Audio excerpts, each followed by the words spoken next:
spies, saboteurs, assassins. Everything I did for the rebellion. This is Rebel Force Radio's Andor After Show.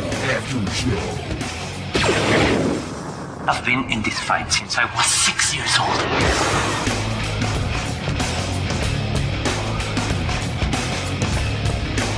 All right, here we go again.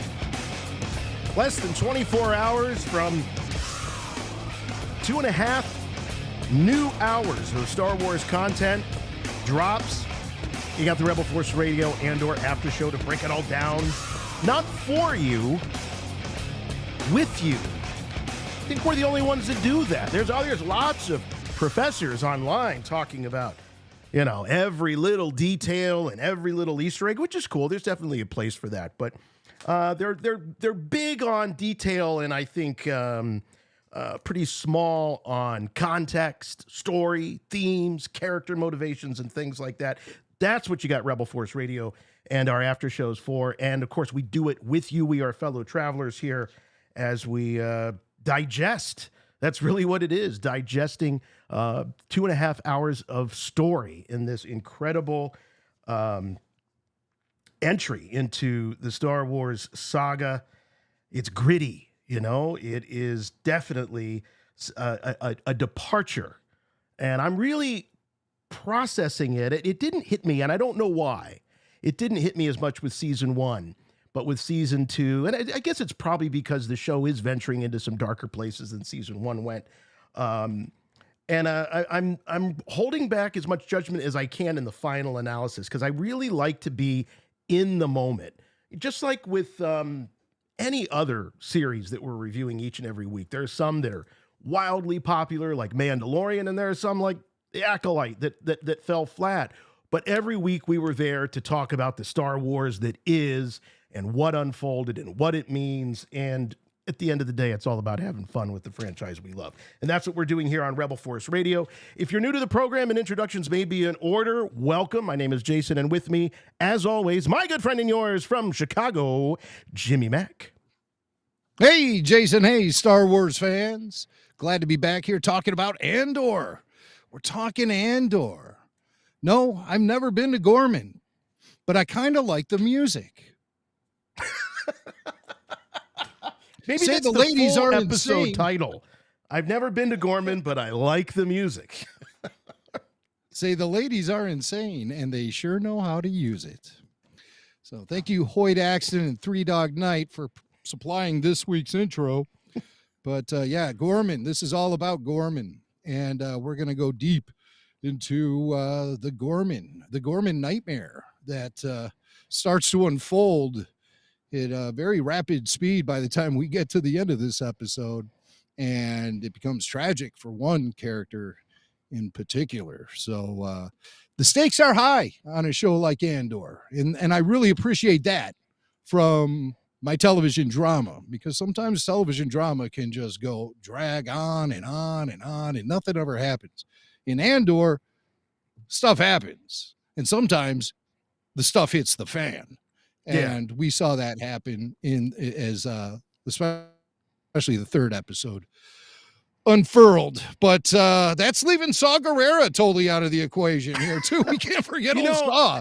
He paid us a visit this week, and it was really memorable. Really memorable. It really was. There were a lot of things that happened in terms of character with this arc. I found myself writing various drafts of an outline for the discussion, and a couple of times I'm like, oh my God, I got to the end of this. I've totally forgot about Saw Gerrera. How did I forget about Saw? And I had to go and obviously put in Saw, because so much is happening with obviously with Cassian and Bix and Sirill and Dedra and Luthen and Clea. You know, you've got these couples, these like 3 power couples in this series. And then I'm like, oh yeah, there's Saw and some really memorable stuff. It's not, when I went back and was like, yeah, got to add that to the outline. You know, how could you forget about some of those little clues we got into maybe how Saw got that breathing mask that he has in Rogue One. I just can't figure out whether or not that's more of that gas, or if that is a treatment because he's already sucked down too much gas. I think I don't know what if you had to place money on it. Is it more rhodium? What is it? Rhodium? Right. Yes. And Iridium or something. It goes down well if you're Saw Gerrera, it just goes down real well. I wasn't really sure if it was Rhydonium. I wasn't really sure if it was all about the fuel or the buzz, really, when it came to Saw this week. But we'll break all that down for sure. But it was very memorable, and Saw Gerrera is rapidly becoming redefined as far as a Star Wars character goes. You know, somebody quick jump on that Wikipedia entry for Saw, and there's a lot of updating that can be done there. Yes.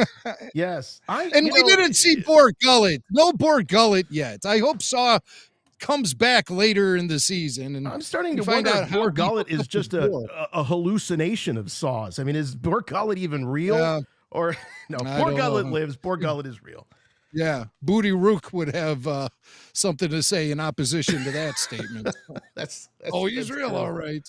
Man, I don't know of another Star Wars. Well, we'll get to Saw later. Let's start with the tail of the tape here. We are talking about 3 episodes 4, 5, and 6 of season 2.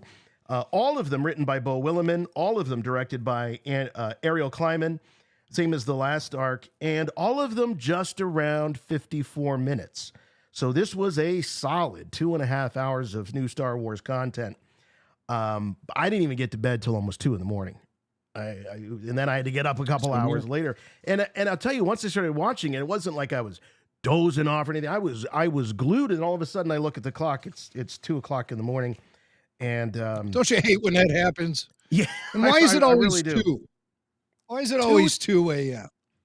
There's something about 2. That's when I think that's when you realize, like, oh yeah, it's really late. Like, that's the hour, 1 o'clock. Who doesn't stay up till 1 in the morning? Even 1:30, that's when you're like, I really should go to bed. When that time it hits 2, that's when you're like, do I just stay up? Is that what I do? You're nearing the point of no return for sure. Right. And believe me, I hit that last week following our after show live stream. Yeah. Boy, I hit that. I wasn't even posting the show until 2 a.m. I saw that. Me and Tyler Page, we had a big post after show meeting, and yes, we covered a lot of topics that really is of no concern to anyone in the audience. Oh, all right, or me. So yeah, but I'll wait for the meeting minutes. Yeah, there'll be no minutes. There'll be no minutes whatsoever. No minutes. Hold on, I got to finish the tail of the tape. Original air date, April 29th, 2025. For those of you listening to this into the future, the episode names. Ever been to Gorman? I have friends everywhere, and what a festive evening. All of these lines of dialogue from their respective episodes. So, the thing that starts this that I thought that was so interesting is this flip-flop that seems to happen between Cassian and Bix and Sirill and Dedra. In the last arc, you had Cassian and Bix that were sort of on an adventure. Cassian was getting the TIE Avenger. Bix was running away from handsy Imperial officers. And Sirill and Dedra, they were playing, Susie and Sam Homemaker. They were playing the domestic routine.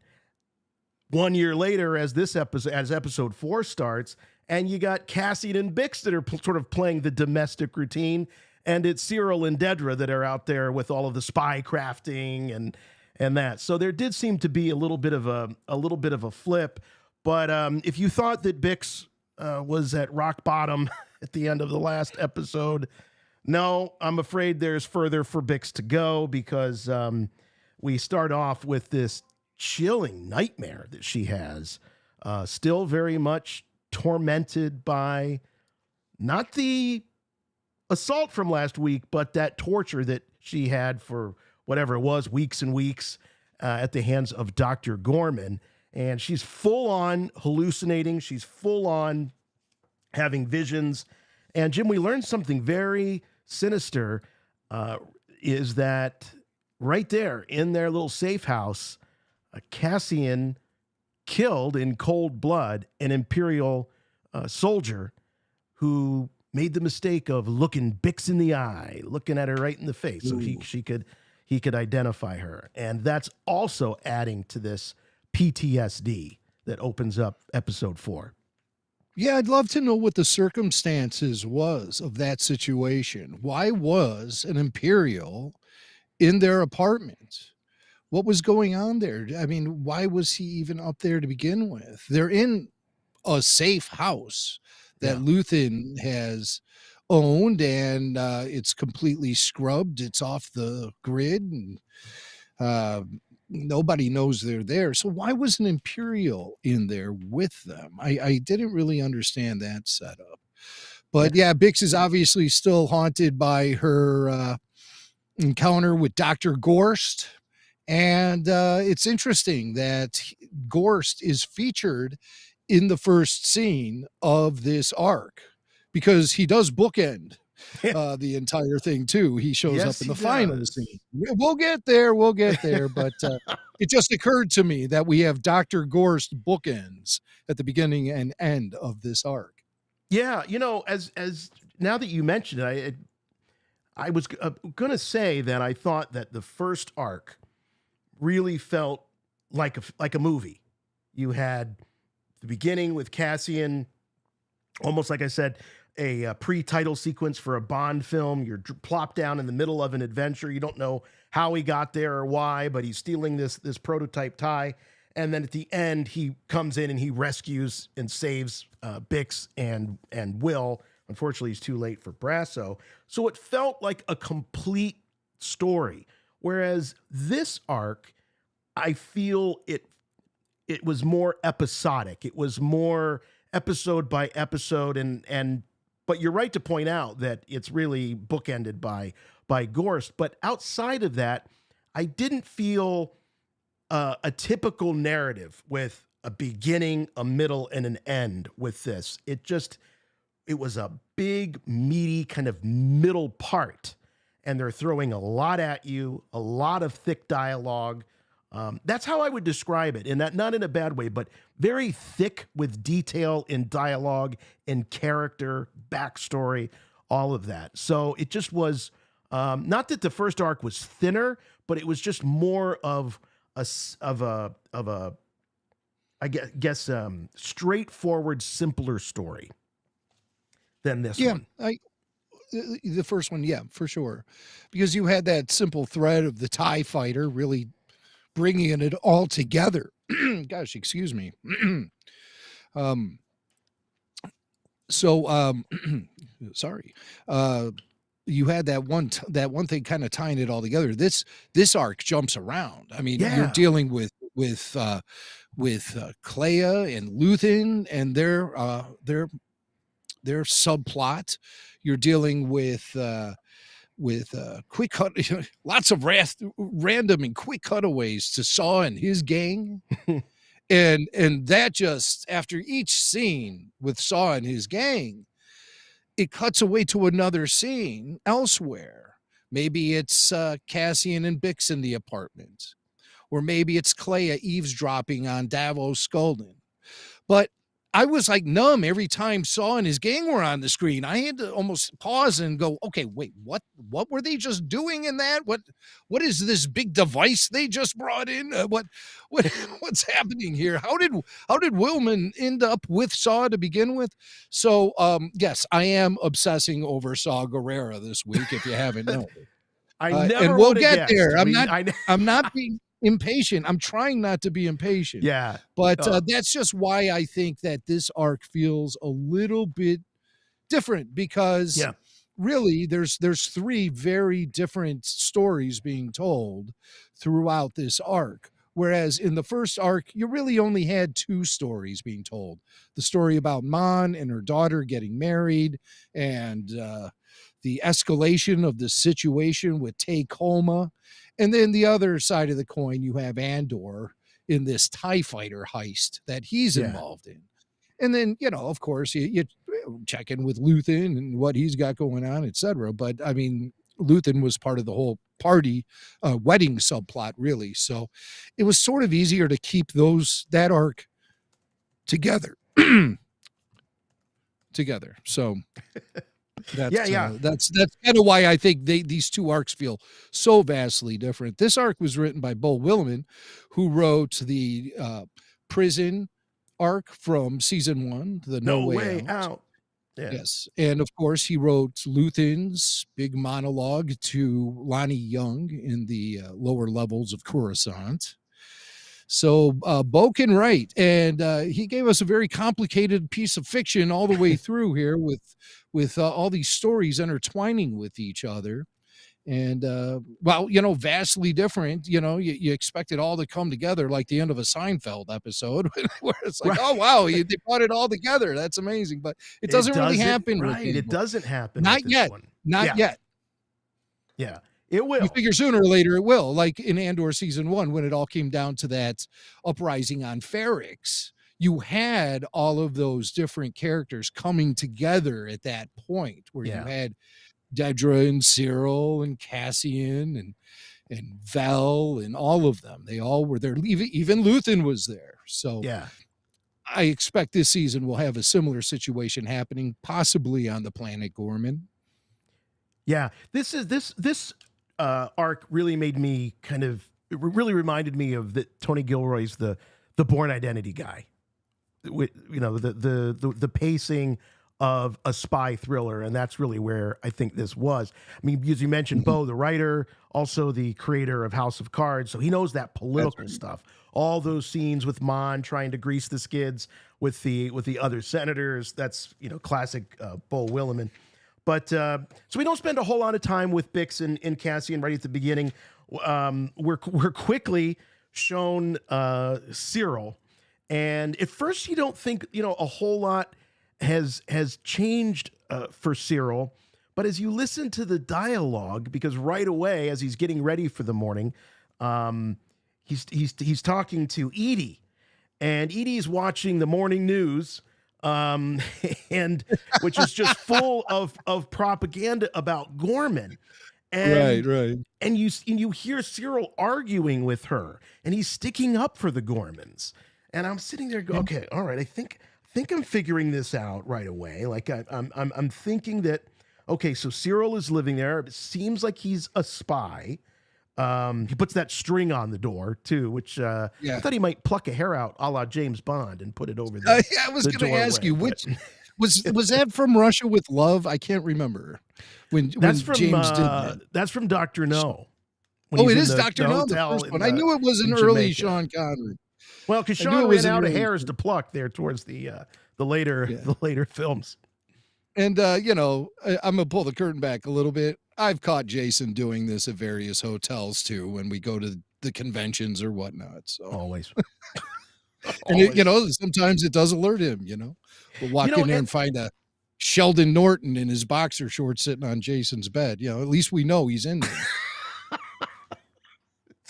The thought did occur to me as Sirill is setting this trap. Like, wouldn't it be just the worst if he found out no one cared, no one was spying on him? Like, I thought that maybe a lot of this was in his head because he's such a wannabe.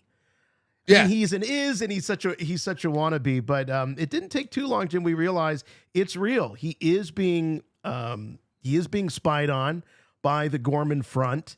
And he's saying all the right things to Edie, and he's decorated his apartment all the right ways to make him look like he is a real Gorman loyalist first and a Imperial second. He's putting on all the airs.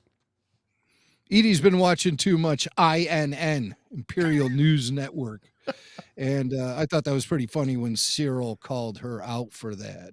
Also, it's interesting, Edie, she really is drinking the Imperial Kool-Aid. She is convinced the Gorman are anti-Palpatine. And she appears to be a real supporter of the New Order. that has taken over in the galaxy. She's all about it. And we know Sirill, of course, has always been very patriotic in his own way. But this time he is kind of going up against his mom when it comes to things like, the spiders, for example. I mean, Edie does bash the spiders, and that's a very touchy subject, and that just shows us the impact of the Jim, anti-Ghorman. They are gorlectopods. He corrects Edie there. Well, to me, they're a damn spider. And, it just shows the impact of that anti-Gorman propaganda. Right. That those cats from the Ministry of Enlightenment have been conjuring up behind the scenes. And of course, Edie is someone who laps that all up. She's just, you got to love those government agency names, like Bureau of Enlightenment. They're always named after something that you can't possibly be against. Well, who's against enlightenment? Right. These guys are going to enlighten you on what's really going on. But, I thought it was interesting, too, in Sirill's office. He's an Imperial civil servant, and he's in charge. He's the boss man. That's what, so Sirill's very driven. And I just noticed in his office, the walkway was elevated above the staff down in the bullpen for the boss to go to his office or delegate authority. And I think what we're seeing here is an example of standard Imperial design. The most famous example, obviously, being the bridge of a Star Destroyer, where you have the commanding officers up on the high walkway looking down on the staff or the lower ranked officers. Yeah. So Sirill, he's fitting right in here in this Imperial facility in which he works in. It's never really made exactly clear what they do there. To me, I'm not really government sure. Work, who knows what they do in these agencies, other than cash their paychecks. I know that. Yeah, right. Cash your paychecks and take naps and shoot TikToks in their office. That's what Sirill's up to. Yeah. I couldn't help but get the feeling that it's like he's really putting himself out there, like he's trying to get noticed. And I don't know if that's just me reading into, Sirill's character, what we know of Sirill, how he's just looking for this glory. He's looking for this, pats on the back by authority figures like his mother. Later on, we'll hear him practically lose himself when he's complimented by Partagast. I mean, he's just he says it's the greatest day of his life. Yeah, right. He's just been so browbeaten by his domineering and suffocating mother that naturally he craves the appreciation for his hard work. When he gets props, that's very big to a guy like Sirill, because it's something that was never provided to him when he was a kid growing up, apparently. In the last arc, Edie revealed that Sirill's father walked out on them when Sirill was still just a kid. Right. So Sirill's had it pretty tough. Looking for adventure, I believe she said. Which is kind of interesting. Makes you wonder, like, well, what kind of adventure was he seeking? And is he still out there? Looking for the lost Ark of the Covenant. But I saw some people online saying that Luthen could be Sirill's father. And, of course, everybody always has to be somebody. But I did wonder, since they sort of planted that seed. But Gilroy, in hearing interview clips with Gilroy over the course of this, especially recently, he's not totally obsessed with tying everything up neat and tidy. He enjoys leaving things out there in dangling a bit. And so I don't think he's that kind of writer, of creative, where everything has to pay off. So anytime you hear a little dribble of something, it's going to have a big, a moment later. I don't think that's the way he is. It doesn't take long, though, in the course of Sirill's first day that we see him, it's not his first day, obviously, but the first day that we see him, and he gets approached by Sam with the Gorman front, and they've got these little spiders, these little gorlectopods, and hidden within that is an invitation to one of their underground meetings as the Gorman front realizes, well, and not just the Gorman front, but that's the military, sort of like the paramilitary wing of the Gormans that realize that something is off. No one really knows what exactly the Empire's newfound interest in Gorman is. Even the people on Gorman don't know. The cover story is that they're building an armory, but that doesn't seem to make any sense. That's not the cover story. That's what's actually happening. They are building an armory under the guise of building an office building, I think is what they're pimping to the people. But the notion that it's an armory is something that's kept on the down low. And that's the reality of what's going on. Well, see, I thought that it was going to be a mining facility to mine the calcite. But this is so this is an armory that they're building here. Yes, this is an armory. Yeah, Yeah. Okay. And I don't think the Gormans really want the Empire mining for their calcite to begin with. No, I'm saying that I thought that that was what was really happening with what they were building is the mine for the calcite. No, they're building a giant place where they can stash all their weapons for what they anticipate to be a huge uprising from the people of Gorman once the Empire actually does start drilling. So they're taking security measures. The Empire is right now for something they plan on doing in the near future, and that is the gouge mining of the planet. And it's going to become impossible for anyone to live there anymore. And they're prepared for an uprising.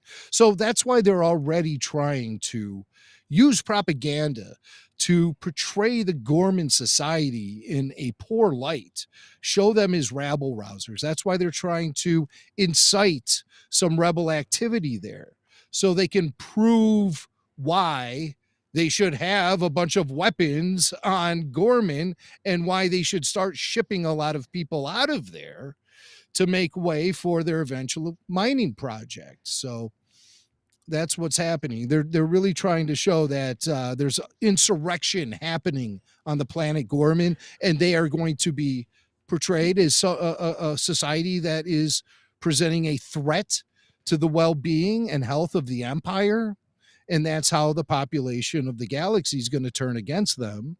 And that's what the Ministry of Enlightenment has been doing all of this time. Well, but they want something real. Yeah, the insurrection is organic.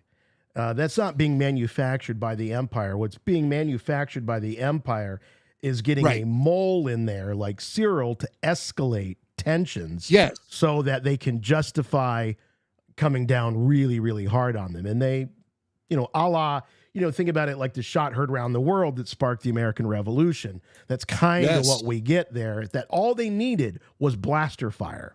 That's all they needed. And that's what got Partagast and Dedra so excited at the eventual skirmish there.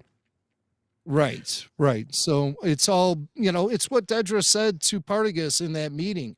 You need to find, or she said to Krennic, I'm sorry, you need to find some rebels and count on them to do the wrong thing. And that's what they're doing. They're setting up these rebels.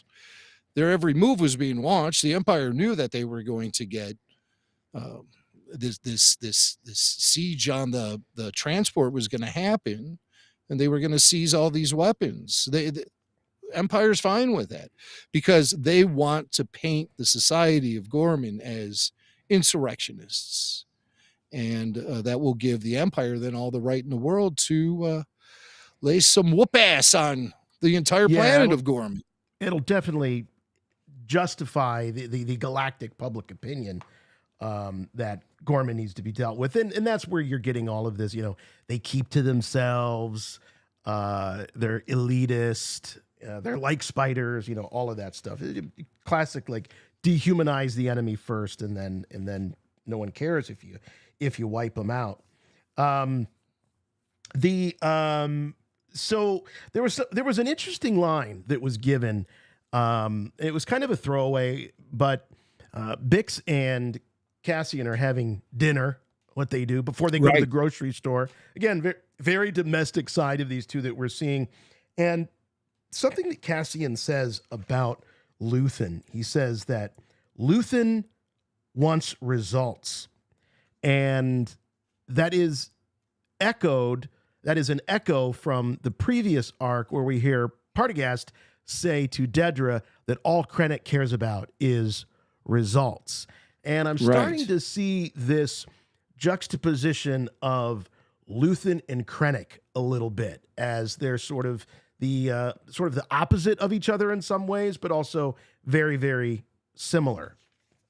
Well, that's Luthen's great regret, though, is that he's becoming the very thing he's fighting against. And that's the only method.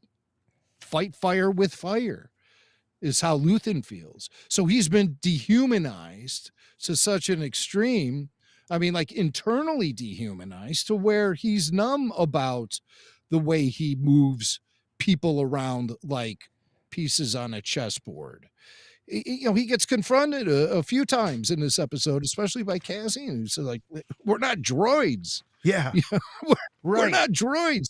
But he has removed any sort of empathy toward people involved in this, because the thing that matters most is the cause. The cause. You know, and it's ironic because while Cassian is sort of questioning Luthen's humanity, he has a conversation with Bix here at this dinner table about that Imperial officer was wearing the uniform and he's part of it, and he basically deserved what he got. He knew what he was signing up for. This is war. And Bix, despite everything she's been through, is struggling with watching Cassian and maybe even herself turn into a Luthen, or what you were saying about what Luthen has described himself as, is turning into the enemy. Bix is right in these episodes. Bix is right on that precipice. I think she goes over the end, goes through the other side of it by the end of it. But here she's still questioning things and questioning whether or not their methods are appropriate given what they're fighting for. Well, she's a little shaken right now. Obviously, she's dealing with heavy PTSD. She's having trouble finding her way in reality after the torture she went through at the hand of Dr. Gorst. And she just can't get the image of the kid's face out of, and they refer to him as a boy and stuff. Yeah. So it sounds like this Imperial officer just was in the wrong place at the wrong time. Right. And as soon as he saw Bix, Cassian then killed. But I would love to know more about this story. Yeah, did you notice that they torture him too? They torture him and kill him. Oh, they do torture him. Yeah, they're trying to get information out of him. Yeah, of course, because Luthen always wants that. He wants the information. That's right. He wants the intel. And if you're not bringing back intel to Luthen, he starts to think you're wasting time, you're wasting your time, and you're wasting his time, and you're wasting time they could be building up the fight, the cause. Did you notice at the beginning of the scene that Cassian uses the Star Wars version of the George Foreman grill to cook the meat from the bodega? Did you see that? I did not notice that. I did not notice the space George Foreman grill. Yeah. At least it's a Star Wars version of the George Foreman grill. Oh, I love it. By the way, this is a call-in show. We already have some already lining up on the switchboard, but 708-866-1737, that's the number to call. So please, as specific as you can get. I know that people love to come on and talk in big, broad strokes about it. That's great. We'll save you to the end. But if you have a specific topic about one of the characters or one of the big events that happens in the episodes, let Tyler know, our official call screener, and we can bring you on when we start talking about that particular topic. So here's another thing where we start to see that juxtaposition, that Luthen versus Krennic, or Krennic as a symbol of the Empire. There's a meeting with the ISB on Coruscant, and they start talking about how they're arresting too many people. They can't process them fast enough. And we know why they're arresting citizens. And Mon Mothma talks about how even on these peaceful planets, crime has gone up. And we saw what happened with Cassian, very minor offense, and he goes to prison for 6 years. They need prison labor to build the Death Star. So arrests are way up. And they're talking about how they can't process them fast enough. And later you'll hear Luthen talking about his intel, and it's coming at him, and he's swimming in intel, and he can't process it fast enough. So yeah, it's very clever the way they're both kind of dealing with similar issues, obviously very different, but still, I guess the embarrassment of riches in terms of criminals to process and get into your prison system so they can start working. And then in Luthen's case, more intel. He lectures Lonnie at one point saying, I need more reports from you more frequently, more intel. And then a few minutes later, he's bitching to Clea about how he can't make heads or tails out of all this intel that's coming his way. But you do start to see Luthen crack a little bit. A little bit. He's getting frustrated. He's getting overwhelmed. I do like how they're mirror images of each other.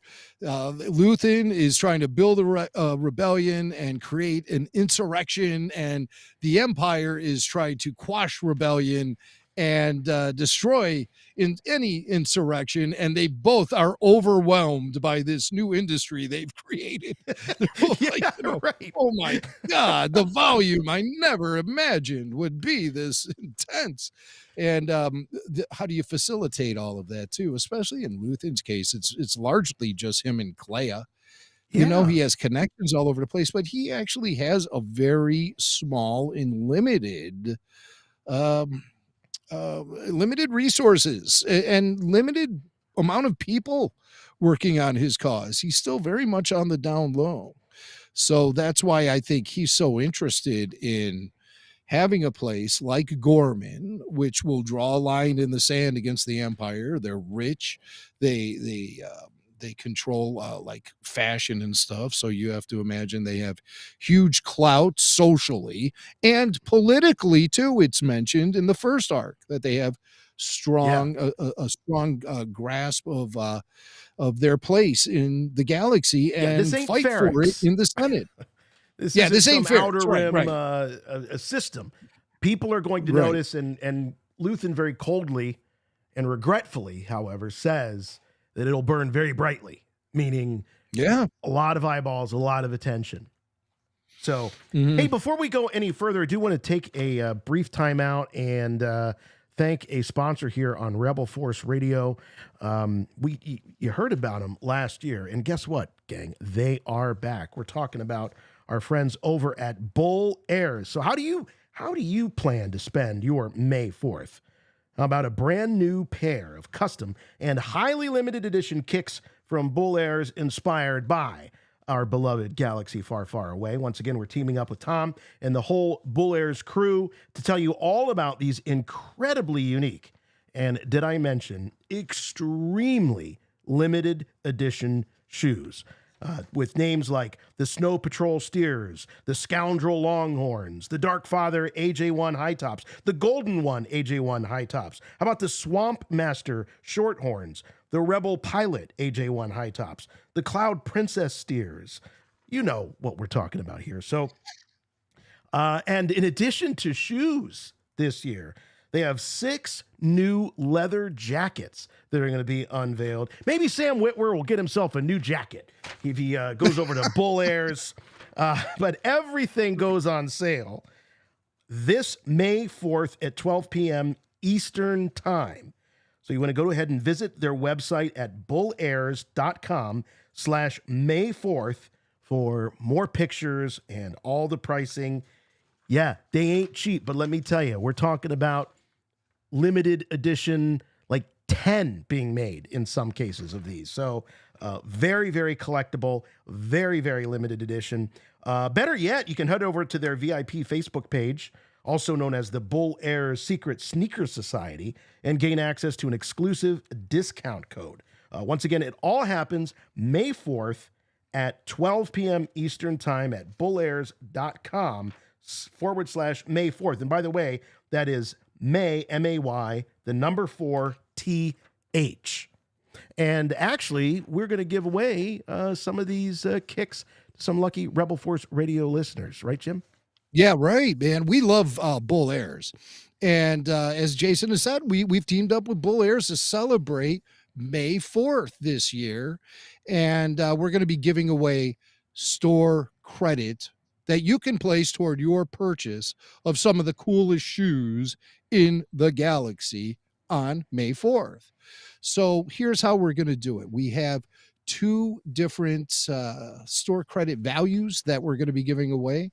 The first is for $250, and that will be exclusively for our Patreon supporters. Our paid Patreon supporters will have a chance to get $250 of Bull Air store credit that you can, again, place toward a purchase of some of these amazing customized one-of-a-kind sneakers. So how do you want to enter? Well, just contact us, send us an IM via Patreon, and you'll be entered to win the $250 store credit. But we don't want to forget our general audience, our worldwide audience of Star Wars fans who support Rebel Force Radio. We will also have available for you to win a $200 store credit for Bull Airs. And the way you want to get that, become eligible to win, the way you enter is send an email, show@rebelforceradio.com, subject line, I want Bull Airs. So send us an email, show@rebelforceradio.com, I want Bull Airs. Or you can just send us a message through rebelforceradio.com. You'll also find links to the Bull Airs website at rebelforceradio.com. And again, if you're a Patreon supporter, the only way you can enter is by sending us a direct message via the Patreon website. So that's how we know that you're a Patreon supporter. So we have 2 different giveaways going on here this week. One for $200 to the general audience. Send us an email, show@rebelforceradio.com. I want Bull Airs. Subject line. $250 credit for our Patreon audience. Again, send us an instant message, a DM, a direct message at Patreon. Slip into our DMs. I want Bull Airs. What's that? I said, slip into our DMs with this special giveaway. Into our DMs. Now, listen, here's the thing. You got to act now, though, because we'll be announcing the winner on the weekly RFR, which, yes, the weekly Rebel Force Radio returns this week.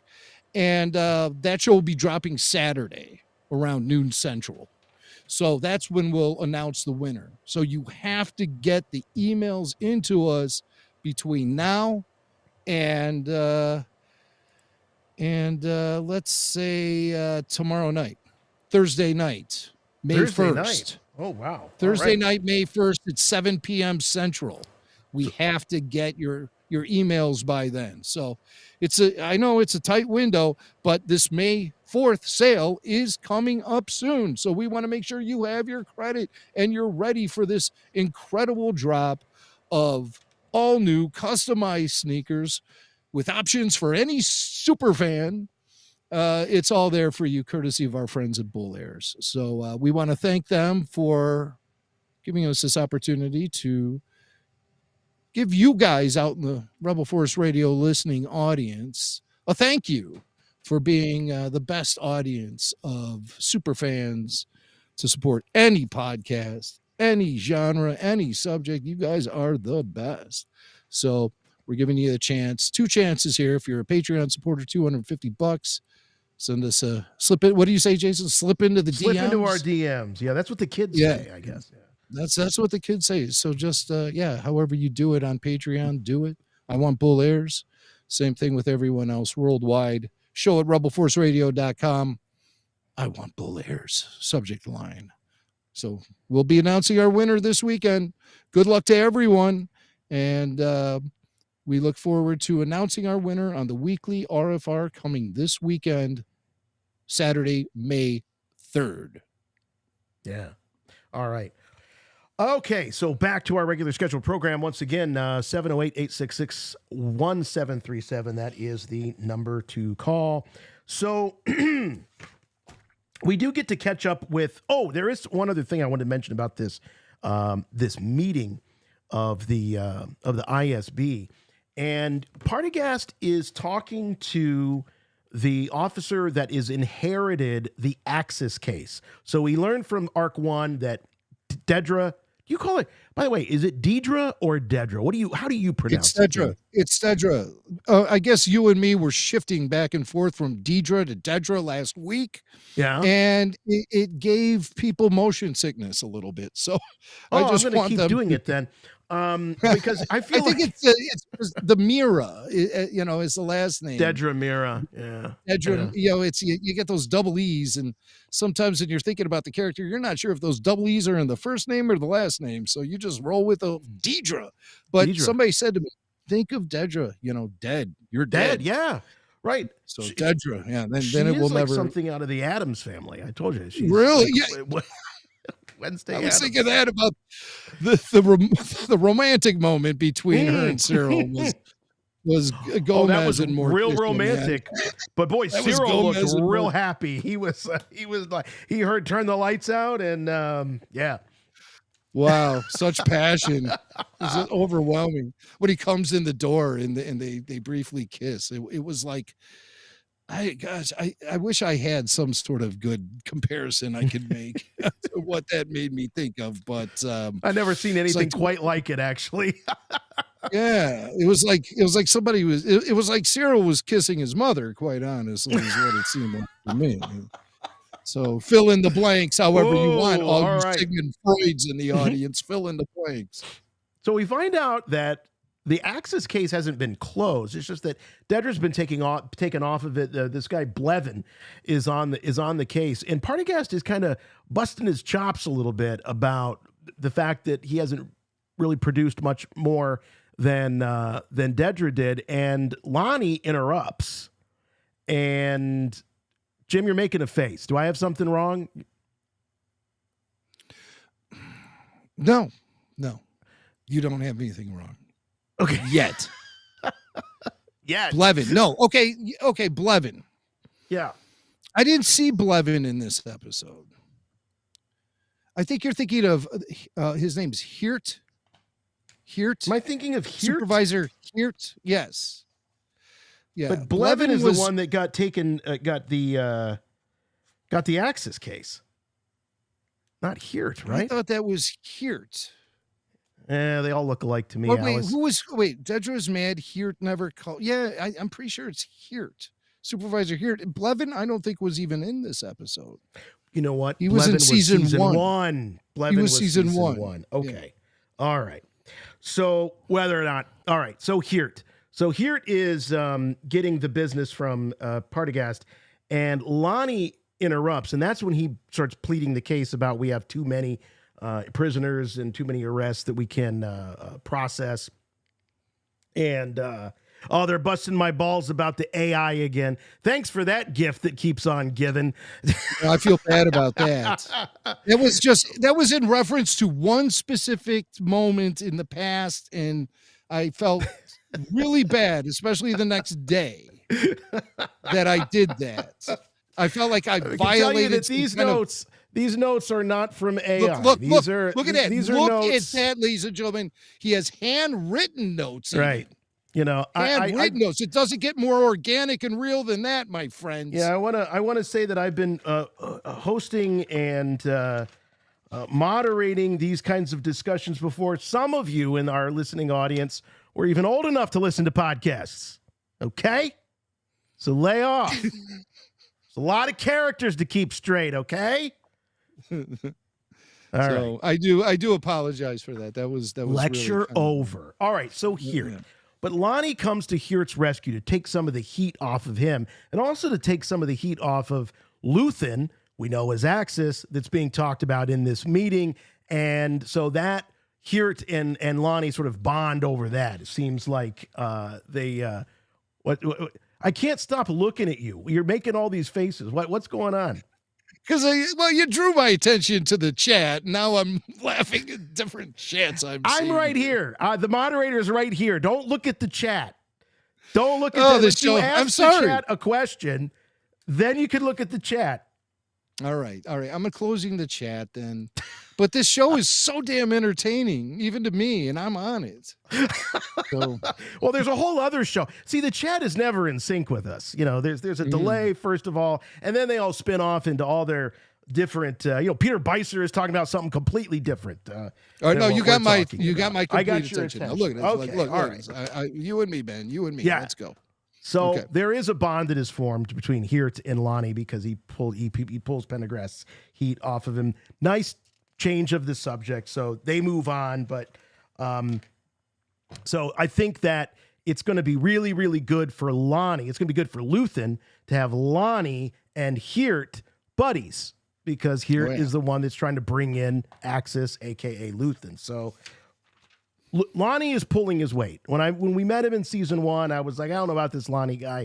He seems kind of like a worm. He was asking Luthen for a way out. He's whining about his kids and his family and all of that. Yeah. And Luthen was pretty. He was pretty strong. Yeah, you're not going anywhere. You don't get out of this. It's like the mob. Yeah, you can't leave. And I was really thinking about poor Lonnie when he had that meeting with Luthen in this episode. They're first in 3 months, and he does provide a lot of information. Tells Luthen that Dedra Meera is running Gorman, but what Lonnie can't give him is what the end game is with Gorman. I want the end game. Yeah, come on, man, come on. So you see, Luthen is starting to get really frustrated. He wants things, he wants answers, and he wants them now.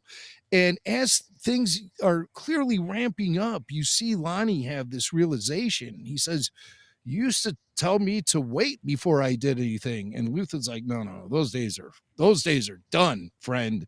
This is, we're in it now. We're in the thick of it. That was last season. This is season 2, Lonnie. It's season 2. This is season 2, second arc, my friend. Well, we're getting closer to Rogue One and A New Hope, so things are stepping up here, Lonnie. You got to understand what's on the program here. And I just got the feeling that in that moment, Lonnie wanted to quit the rebellion more than ever at this point. Again. Yeah. He's like, oh, man, we've really reached the point of no return. So sometimes I feel sorry for Lonnie. He's very reluctant in his role, but he does provide some facts and some information. So he's still a very valuable member, a double agent there working in the ISB. Yeah. Luthen again, just showing a little bit of crack in the armor as his patience is wearing thin, and he's pushing. And Cassian, more than one time, he's talking about the Gorman front and the resistance there on Gorman. He's like, they're rushing. They started too late. They're rushing, and we see Luthen rushing as well. So. All right, so Mon Mothma, she's out politicking. She is trying to get her fellow senators to resist the PORD, which is what landed Cassian in the clink for 6 years. So it's very, very harsh. Yeah. Well, I'm trying to remember what it is. I'm going to have to look all the way back in my season 1 notes for the PRD or whatever. PORD, yeah. What was that? I forget what that was. Is it some Partagas was talking about? Yeah, and it's policy, but nobody. Well, it's going to be policy. It's going up for a vote. She wants them to vote nay. She wants them to vote against it. But all the senators, even the Gorman senator, who is really going up against the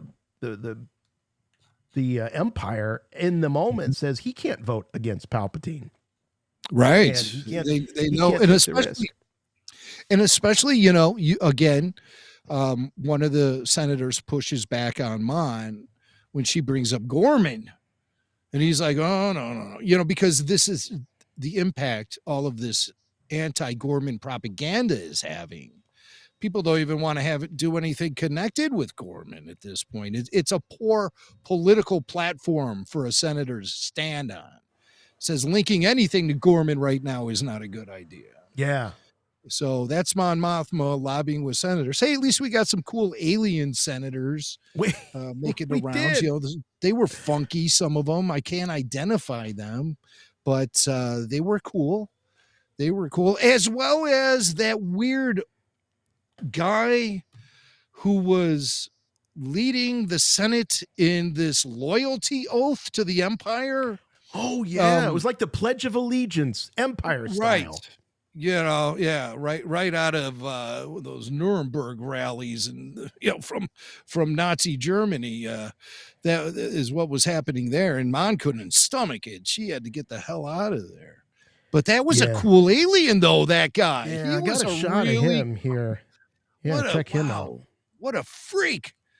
And so he looks like somebody not to be trifled with either. Right. But what's his deal? What sort of species is I'm this surprised guy? it wasn't one of Palpatine's lackeys, either Masa Meta or the other guy, the elephant-looking guy. Oh, that senator, you mean? Yeah. Orn Frita. Yeah. Yeah, I don't think Orn Frita ever was really much of a representative of Palpatine's office. There was that vampire girl too. She was bald. Remember her? And remember her? She showed up in the comics not too long ago. I'm forgetting her name off the top of my head. But anyway, so this guy, yeah, neither of them. We get this cool new guy though. I mean, I like him. I like him a lot. He's got the hat. Maybe he's like the chaplain. Maybe he's like. It's like the religious guy that comes in, and this is sort of their prayer. They're going to pray to Palpatine. They called him the Oath Master in the Oath Master. Yeah, where'd I get Oath Master from? Probably the descriptive audio track, which I paid very close attention to this time around. It sort of washed over me in the first arc, but it was more like gospel to me on this arc as I was watching it. The first time I watched this arc, I watched it, no subtitles, no descriptive audio track. I just, I raw dogged it. And there were times when some of the dialogue just went right by me, got buried in the mix, or I just couldn't make heads or tails of what Saw Gerrera was talking about. I realized later Sly Moore, by the way, that's who we were talking about. Yes. Thank you, Dirty Hawks TV. Yeah. She was a weirdo. But Sly Moore. That's very thick. Like I said earlier, like these episodes are so packed, and there's so many characters and background characters, and even though they're a background character that you may never see again, they've got a line that you got to talk about, or they have a moment that you got to talk about. So there's very little wasted time and wasted characters. That's for sure.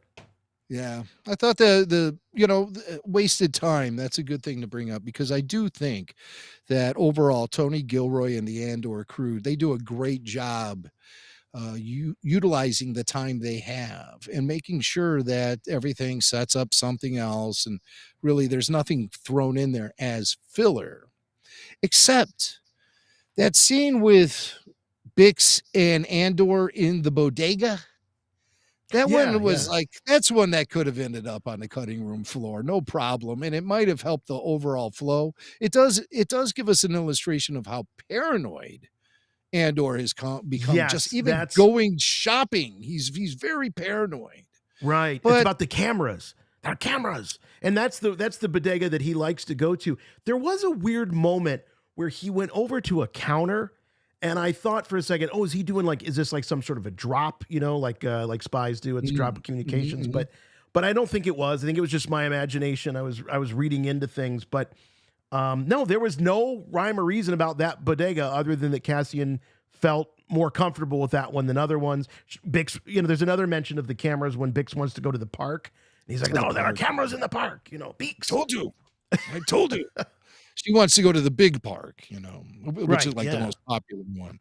Yeah. But yeah, I just thought that bodega, that was a strange scene, man. And did you notice a little weird red creature in the cage up there in the corner up in the wall? This is a little No. weird blob of a creature in a cage. I only had time to watch it one time in the last 24 hours. Strangely I know. enough. It's rough, man. Tough, man. I was up very late last night myself. And as a result, then slept in this morning, then raced to the day job, slammed at that sucker, then fought traffic, and then got home and right to Andor because I had to watch that Second viewing, yeah. Yeah, I had to wrap up my second viewing. Oh, okay. All right. Mhm. We do see the underground Like I meeting, said- which is kind of cool, of the Gorman front. Now, this felt more like a town hall than some sort of underground meeting because it sure seemed like there were a hell of a city lot officials. of people there. There was a lot of people there. But I don't And they think but it was so clandestine the way Sirill was invited. I don't know why it would have been, why would he have to get the invite to a public town hall through, through a spider? Right. So that's why it didn't add up to me because it seemed like there were city officials sitting up there at the podiums, and then other people would come up and the citizens would then address the elected officials and lay their complaints on them. No, you're and right. It looked like everything. city council or something Yeah, like that. So but that's what it felt like to me. Town hall. Yeah, but there had to have been something secretive about it. They didn't want the Empire to know that they were all meeting to discuss their concerns with what the Empire is doing with their presence on the planet. So, but yeah, this one was a little squishy to me. But nonetheless, we get to see the meeting, and that is when Sirill gets to meet, was it Rylan's daughter, Caro Rylands. Caro. Yeah, and Sam was there. His buddy Sam. Yeah, and he has 2 M's in his name. Hey, we need to make this name Star Warsy. Just add another M. There you go. That's how they figured it out. I would have added a Wise and thrown a Sam Wise in his Star Wars, just as a stick the finger to Tolkien. But I don't mean that. Come on, Lord of the Rings fans, you guys are ruthless. I love Lord of the Rings. Let me just say, went right down. Everybody just bailed. That was just a joke. Boy, one time I was talking to Richard Roper, and he was, this is when he was hosting sneak previews or at the movies with Roger Ebert, and he was writing film reviews for the Chicago Sun-Times. And I asked him about Star Wars fans, and are they rough on him is what I said. He goes, well, they can be, but nothing like the Lord of the Rings fans. Those Tolkien guys, forget about it. So ever since then, I've been always afraid to even make a joke, and there I just did. So please.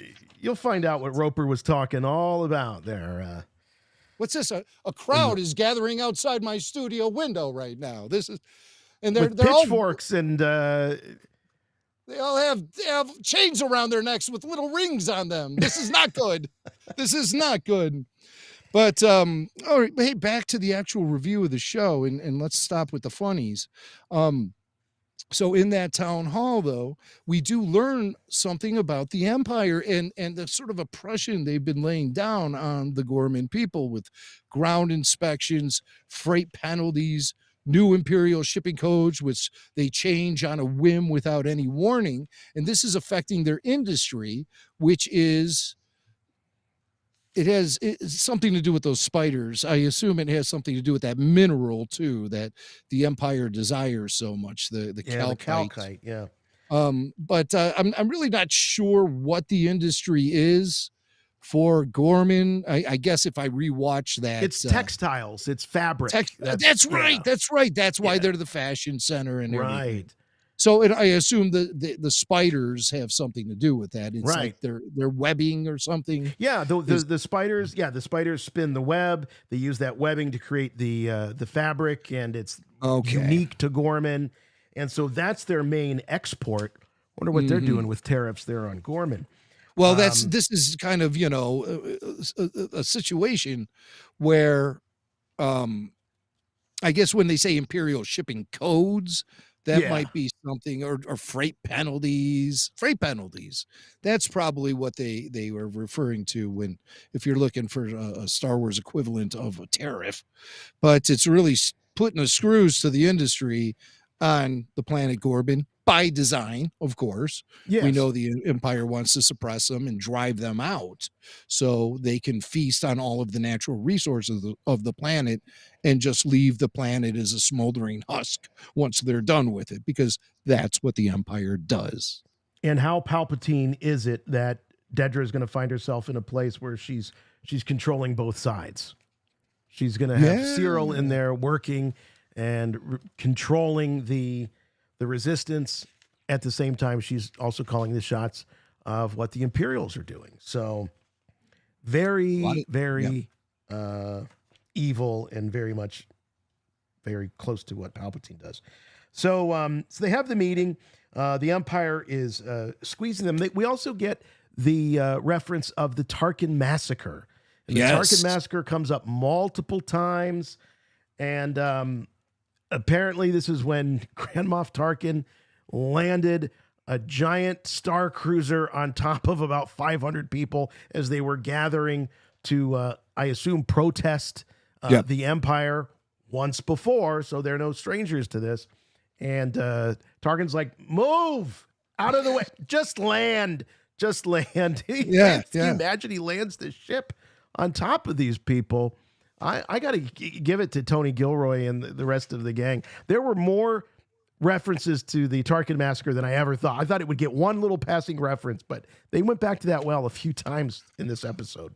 I personally thought it was going to be ignored, and the Gorman massacre would be reimagined as something that had nothing to do with Grand Moff Tarkin. Well, we haven't seen the Gorman massacre yet. Right. The thing that Tarkin did was a massacre, of course, but it's not the Gorman massacre. This is like the first one, that's the first one. It's like you have World War I and World War II. This is you have the Tarkin massacre, and then you have the Gorman massacre. So, but when somebody like Edie has this notion that the Gorman society is anti-Palpatine, well, I mean, I think we have a good reason to know why they feel that way, and that's because of this Grand Moff Tarkin massacre, the Tarkin incident, which of course the rest of the galaxy probably knows very little about. Even on the planet Gorman, they are encouraged to ignore any references to it and not discuss it. But Cassian talks to that kid, that bellhop, and the bellhop feels comfortable enough to talk openly to Cassian about it. Yeah, I'm just a fashion designer. So look at me. You see my glasses? They're crazy. No one wears these. I must be a fashion designer. My clothes. Bono glasses. Right. Yeah. But so they call the tributes to those who died during that protest. They call it the Monument of the Fallen. And it's something that's sacred to the citizens of Gorman. And they mentioned that skyscraper that the Empire is building. It's going to cast a shadow over the Monument of the Fallen. And this is frosting a lot of people. Yeah, because the Empire said that would never happen. That was part of the agreement when they built this monument. Yeah, and that definitely has a little bit of a 9/11 monument sort of vibe, sort of flair, because it's sort of down in this park area, and now they've erected this big, or they're building this Imperial, well, we know it's an armory, but an office building, and casts a large shadow. So, yeah, the guy who is in the town hall meeting, he starts complaining about all the noise the Empire is making because of this construction project. They're making noise all hours of the night, creating pollution in the neighborhoods, and these transports keep noisily going down the streets at all hours, making a ton of noise. And they're still just under the guise of this is an office building that's being constructed, but the people know, a lot of people are very aware of the fact that it's going to be an armory. It's just they want the proof, and they believe the proof is in those transports. Right. So we get to see finally Saw on Dakar. Yes. And yes. we're here, Jim. We're here. We're on Dakar. Thank God. And we're with Saw Gerrera. Drive me nuts. I've been waiting. I'm like, wow, it took this long, over an hour to get to Saw. And here we are. So we're on Dakar, and if that sounds familiar, we saw Dakar in The Force Awakens. Right. I think it's so cool that resistance base has origins as the headquarters for Saw Gerrera's rebels. That's very cool. Do you think Saw built that place? I don't know. There's probably some visual dictionary that has the entire background of where this place actually comes from. We'll have to ask FJ when he combs through all of his visual dictionaries. Yeah. But yeah, I mean, it's definitely, I went back and looked at some reference photos. I mean, they paid attention to the detail. That does look like the same place as we see it here on the screen. So, oh yeah, rolling green hills, cloudy. It looks like Ohio, actually. It's a little always hillier. cloudy.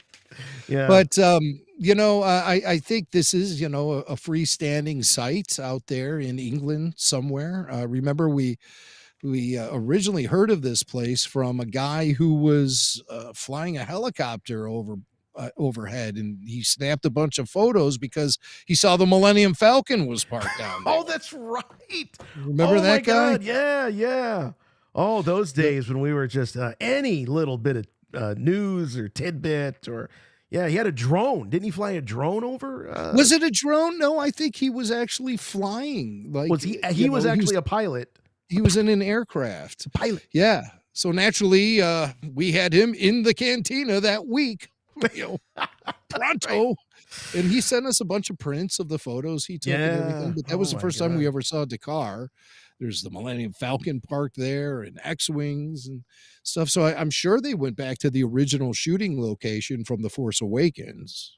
Yeah. And made it Saw Gerrera's hang. So I thought that was great. I love that connection there. That's a great one. Yeah, it was very cool. And I mean, poor Will. I mean, did he draw the short straw or what? Luthen sends him off to work with Saw and provides him this machine that can take raw radonium and then refine it into the fuel that they need. But it's like a puzzle. There are different kinds, from what I understand, of the radonium mineral, and so to actually work this machine is very, very complicated. We can assume that Will learned this on Ferrix. Maybe his dad showed him how to do it. I don't know, but he's got this machine. And it's, of course, very, very valuable. It's like infinite energy, I think, as Saw calls it, to be able to power their ships and all of that. And so Will thinks that he's there just to teach them how to do it. And Saw seems to have other plans. He alters the deal, you might say, to get exactly what he wants. And every time we see Saw, Jim, chronologically, he's losing more and more of his marbles. And it's really, I would say it's one of the longest character arcs that I think we've ever seen in Star Wars. You go back to the Clone Wars when Saw is, basically just a kid with his sister, all the way through the events of Rogue One. I mean, this character has been with us for a very long time. Forrest Whitaker, nailing it, always delivers something a little different, a little off the wall, makes him a little nuttier. Just a brilliant character that he's created. And it's a lot of Forrest Whitaker. I know. Oh, yeah. It's got to be. Well, this is whole new levels of insanity for Saw Gerrera. It has to be the Rhydonium. It has to be the Rhydonium. And, right away when Saw is presented with that machine, the piece of tech, that fuel tech, the first thing Saw does, he starts sniffing that thing. He likes what he's getting off of that. Doesn't he? What does he call it? He calls it a hymn. Let me see him. Like he thinks of these things, and then later he calls the Rhydonium his sister. Right, and we all know what happened to his sister, his real sister. Right, she died in the Clone Wars. what was her Stila Gerrera. Right. Boy, but Saw is so interesting. His whole gang is interesting. Jason, I sent you a short audio clip to your email. Could you snag that? And I think so. Is it possible you'd be able to play that? Because there was something that happened in Saw Gerrera's headquarters there on Dakar that gave me flashbacks to a 1970s sitcom. And it's just an audio clip. Saw's addressing the gang, and I hear a very familiar sound in the background. All right. But if I'm giving up everything. No, that's not it. Did I give you the wrong? I sent you the wrong file. I sent you the unedited file of all the audio. Boy, what a loser I am. You can send it to me. After that setup, I can't believe me. I can believe me. I can't believe. Hey, guess what, gang? Yeah. It was such a perfect setup too for The what I'm trying to get it. Look at this guy. He's editing audio clips while I'm trying to while co-hosting the show. It's not going to happen. How am I going to do this? I'm already using my editing software for something else right now. So let's see if I can get it up here and play it for you. Yeah. Okay. All right. I'm going to try doing it that way. Okay, there it is. Okay. Let's see if this works. I'm gonna try playing it. I'm gonna play it briefly. You tell me if you hear it. All right. Look at this. Yep, I hear it. Okay, here we go. I'm not allowed to say. Look at this. A brave one. But how brave? Did you hear in the background what I heard? Like a laugh. It was Arnold Horshack, my friend. That was Arnold Horshack. He's a member of Saw Gerrera's gang. You tell me that's not Horshack. Oh, sorry. Hope I'm not echoing or anything. So it's Saw Gerrera and no, you weren't. It's Saw Gerrera and the Sweat Hogs. Is that what you're telling me? A brave one. But how brave? Come on. You had to have heard it. I know that laugh. All right. Well, that was a technical fail, but I made Swank laugh, so it was worth all the trouble. All right. Back to the show. Back to the show and back to where we discover that Bix has a drug problem. So Bix is she's doing drops, she's doing drips. I'm like, oh my God, she's got a new nickname now, Death Sticks Bix. Here she is. It's like, oh no, Bix is a junkie. Yeah. Didn't see that coming. No. Didn't see that coming. And who's, where'd she get it from too? I think she's putting herself at great risk by, going to whatever the Coruscant Underground is to score. That's I thought of that. I was thinking about that. Yeah. Imagine she has this, she's got her dealer, she's got some hookup, and that person is just looking for a big payday. Doesn't matter whether it's drugs, whatever it is. And if he finds out that he's got members of the rebellion there buying drugs from him, man, oh man, that could be. Duncan in the chat brings up, was that the same chemical that they were transporting in The Mandalorian, the Bill Burr episode, the drops? Oh, could be. Because I recall them being referenced before. Right. Drops. Mm-hmm. Drops. Where the death sticks are like the Star Wars cigarette. Are they? Because it kind of looked like those were vials of some sort of liquid. I'm not up on my illegal substances in the galaxy far, far away. So, when Attack of the Clones debuted, I was looking very closely at what was going on there. What's this guy? Elon Sleazebagano? Yeah.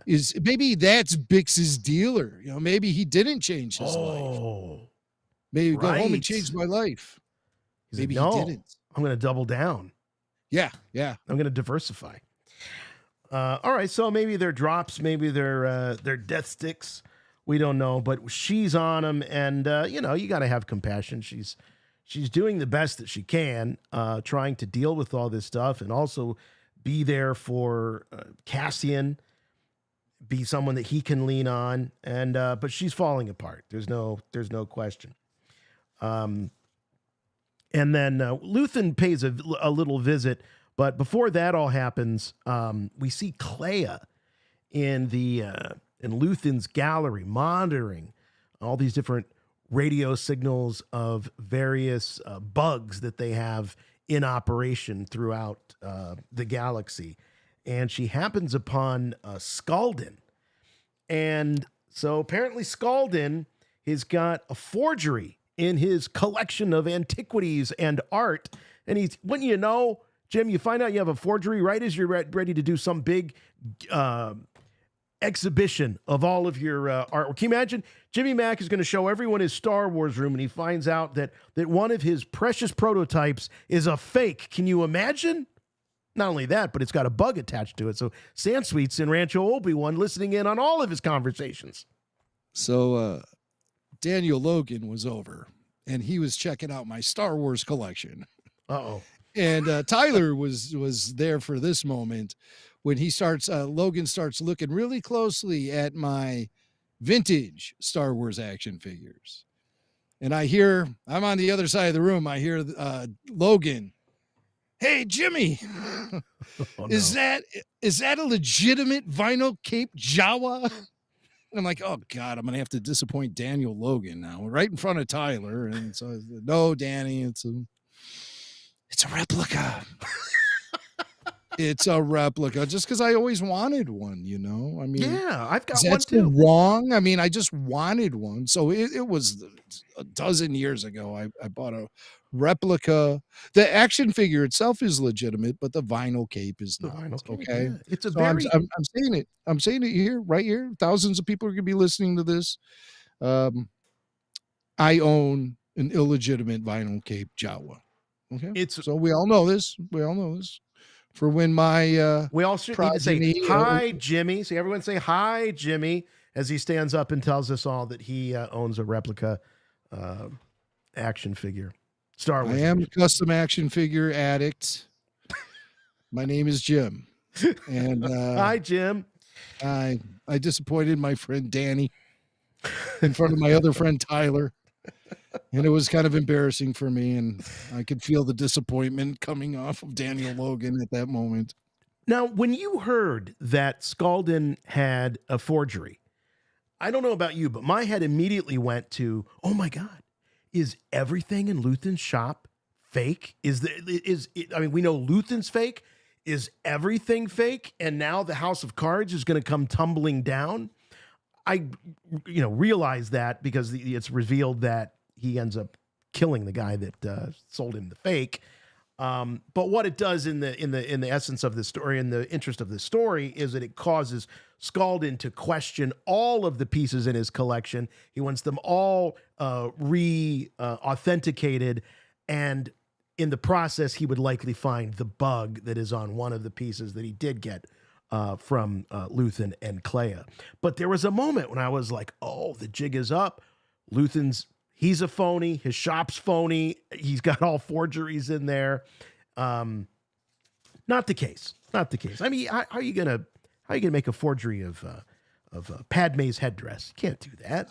That's got to be real. Okay, so I want to back it up just a little bit, because you said the dealer who sold Davo the forgery was killed. Yes. Okay, so I want to know how you came up with that conclusion, because I don't think it was ever stated that he was killed. He just said the guy I bought it from is a dealer who's now dead. Yeah, I assumed he's a you gangster. thought that Davo then had him. He's now dead. Well, I thought maybe the problem was he had nobody to, go to for a refund. I think that was the big problem why Davo was so pissed off. He couldn't confront the guy anymore. But you're saying he did confront him, and now the guy's dead. I mean, the dialogue could go. That's the way I interpreted it, because I I look at Skalden as he's a gangster.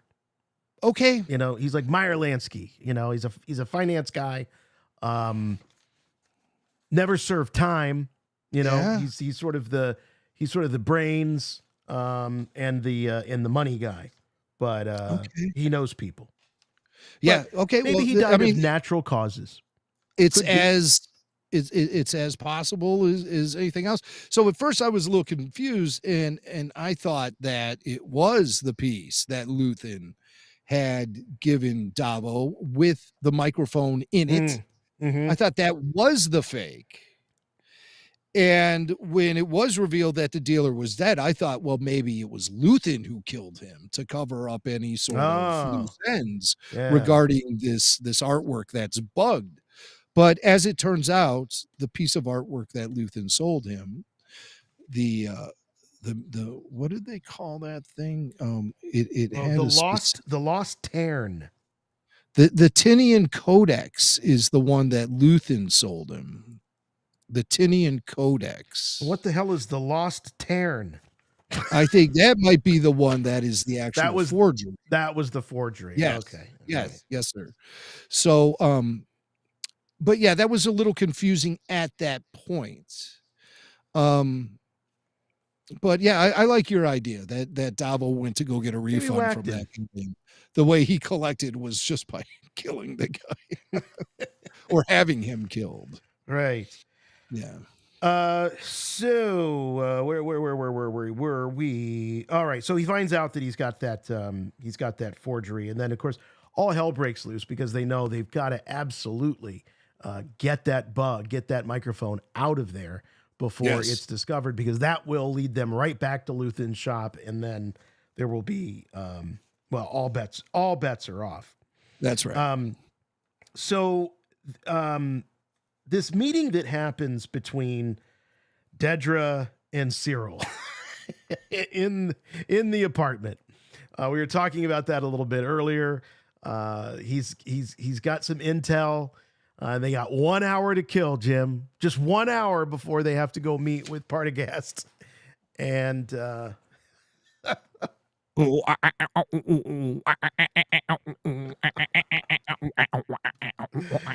I just love the look. He's in his little beret, you know. Oh, the beret.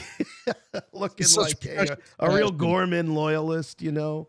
All Gorman all the time. He's probably wearing clothes that have been spun from those spider webs. And so, yeah, 1 hour, she says, turn off the lights. You're simply irresistible. And that's then that's that. I'd rather not think about it, quite honestly. Those two bumping uglies. You know, I mean, it's not a secret. I mean, it's no wonder. And Dedra doesn't seem to me like she's not a middle of the afternoon, all the lights on, windows wide open. She's not that type. Pitch black. Turn the lights off. Yeah. Turn them off. She doesn't even want to think about Sirill while it's going on. She's thinking about the Empire. She's thinking about Palpatine, probably. Yeah, probably. Or Partagast. Yes. You know? Cassian really, you know, when he goes undercover as this as this fashion designer, he's got a great name. What is his name?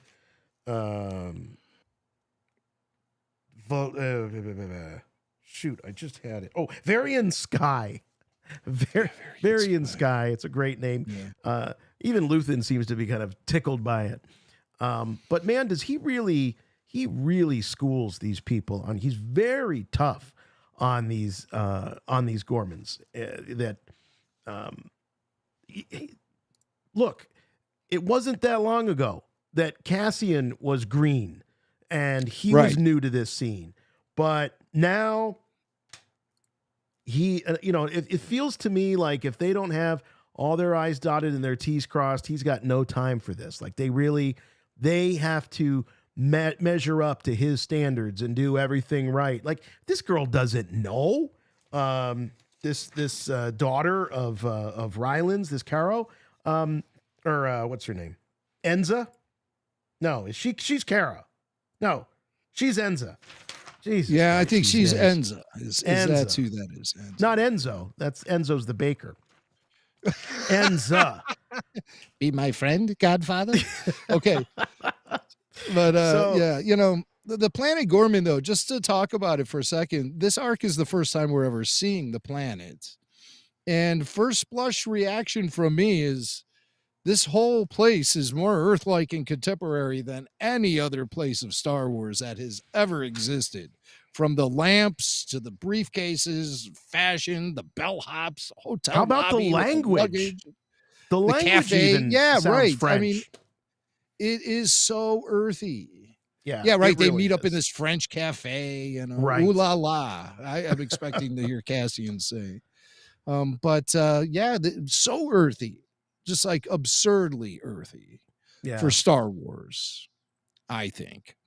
Yeah, no, I agree. It's I know it's a cliche, but it's real on the nose. I mean, this is French, this is France, this is Paris at the start of World War II. And there was a resistance, but the politicians were afraid to go up against the Nazis. In many cases, they were tried to cozy up with them. And you hear something at one point, I think it's actually Rylance says this to Cassian, that he doesn't believe that Palpatine's behind this.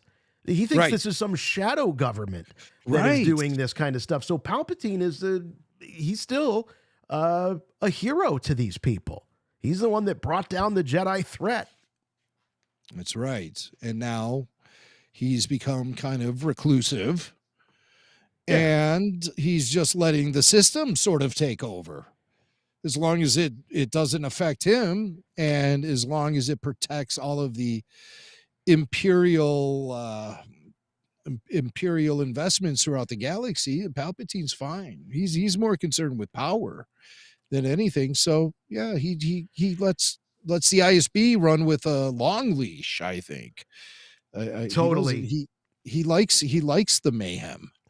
It fuels the dark side.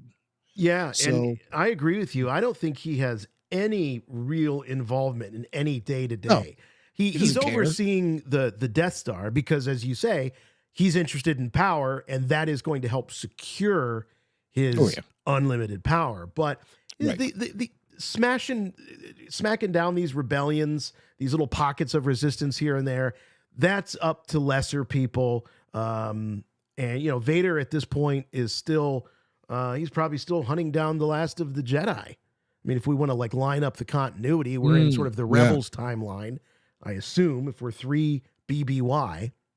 So that's somewhere in the realm of Rebels, and Vader showing up over there. Absolutely, very much within the realm of Rebels. Those guys are keeping Vader busy right now. Right. So, Yeah. Yeah, Vader's yeah. off fighting with Ahsoka in the world between worlds or something. yeah.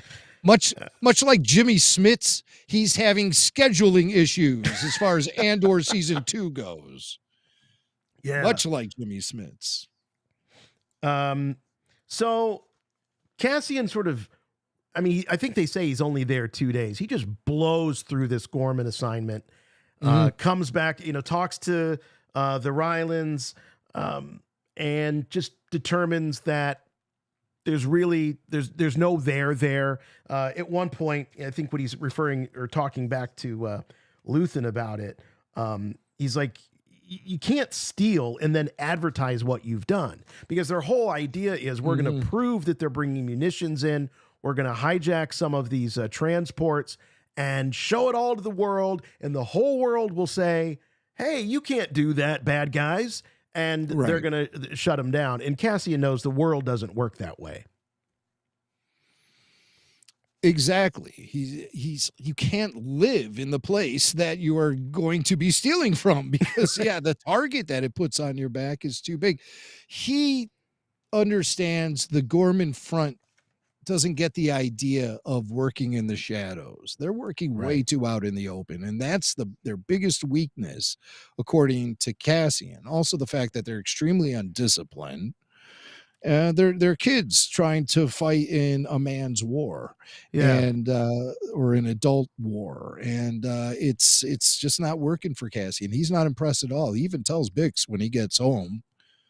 By the way, while Cassian's doing all this, Bix is at home, high as a kite, watching the Star Wars version of The View, Toffee and Moffy, which had some major holiday special shades to me. I mean, I feel like the Andor team looked at some of that programming, in-universe programming that was going on in the holiday special, and that's who they based this Toffee and Moffy after. Yeah, well, I guess so. In college, I would walk in on friends. They'd be sitting there staring at the Jerry Springer show all day, strapped to a bong. So the Springer show, all that stuff wasn't my speed. You know, I didn't care for that. But that's what Bix was reminding me of. So, but when Cassian gets back to see Bix, he says, "Hey, that whole trip was a big waste of time." Yes, he sees no value in it at all. Yeah, no value, and he says that to Luthen. Obviously, Luthen, by the way, very bemused by Cassian's appearance and his alias and all of this. Yeah, right. You know, yeah. You could tell Luthen's kind of thinking like, "Oh, I wish I came up with that one myself." You know, this art dealer thing is getting kind of stale. I could be a fashion expert on Gorman. That would be great for me.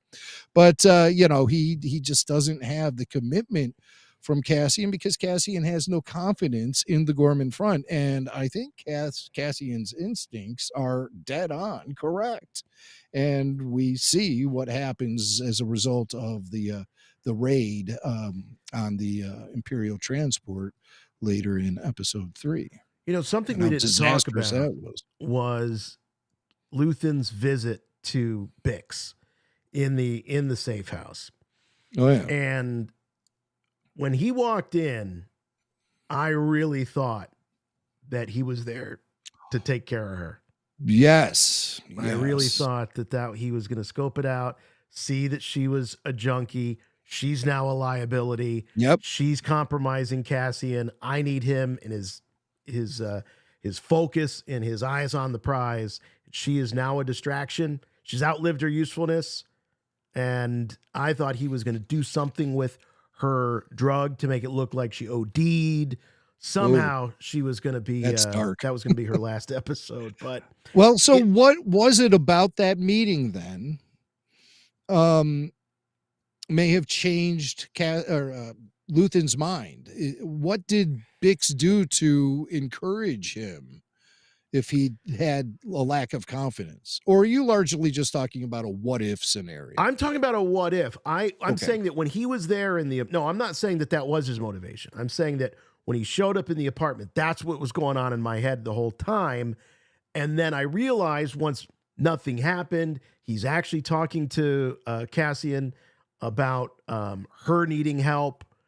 And then I realized, okay, this is where they're showing you that he hasn't gone full Krennic. He hasn't gone full Tarkin. He's not a total madman. And he does actually care about the people that are working for him. I think he was showing legit compassion there. But when Cassian comes back and Bix informs him that Luthen had stopped by, I'm still here. I'm still here.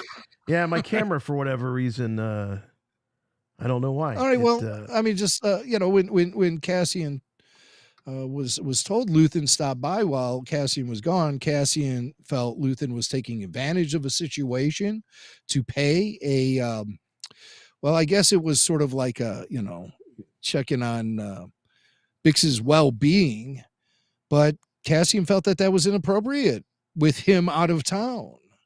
And that's how protective he has become of Bix, who he recognizes is in a very fragile situation. So he goes to Luthen's shop and he, you know, just throws all caution to the wind, goes there very much out in the open, agitated in the middle of the night, kind of causing a scene, really. Right. Luthen calls him out on that. And that's when Luthen reveals that should Bix start to become that liability, then a decision is going to need to be made.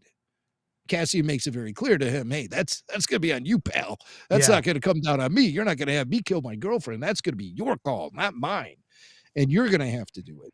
But as you see, though, he still is more than willing to sacrifice a member of the team if it starts to affect the cause. And he says the cause. And in the subtitles, the letter T on the and the letter C on cause were capitalized. So the cause, you It's know, like the Bible, cause. yeah. There ain't can no be other only cause. one. This Well, is it, pal. What pisses Luthen off at Cassian is that he doesn't want to take the Gorman job. He doesn't want to help them with their heist. And so he can only assume that's because he's thinking too much about Bix and not enough about the cause. And he proves that. He proves that by, like you were saying, totally going against all their protocols and showing up at Luthen's shop in the middle of the night to read him the riot act, taking lots of risks. So he's proving Luthen right, that Bix is causing problems.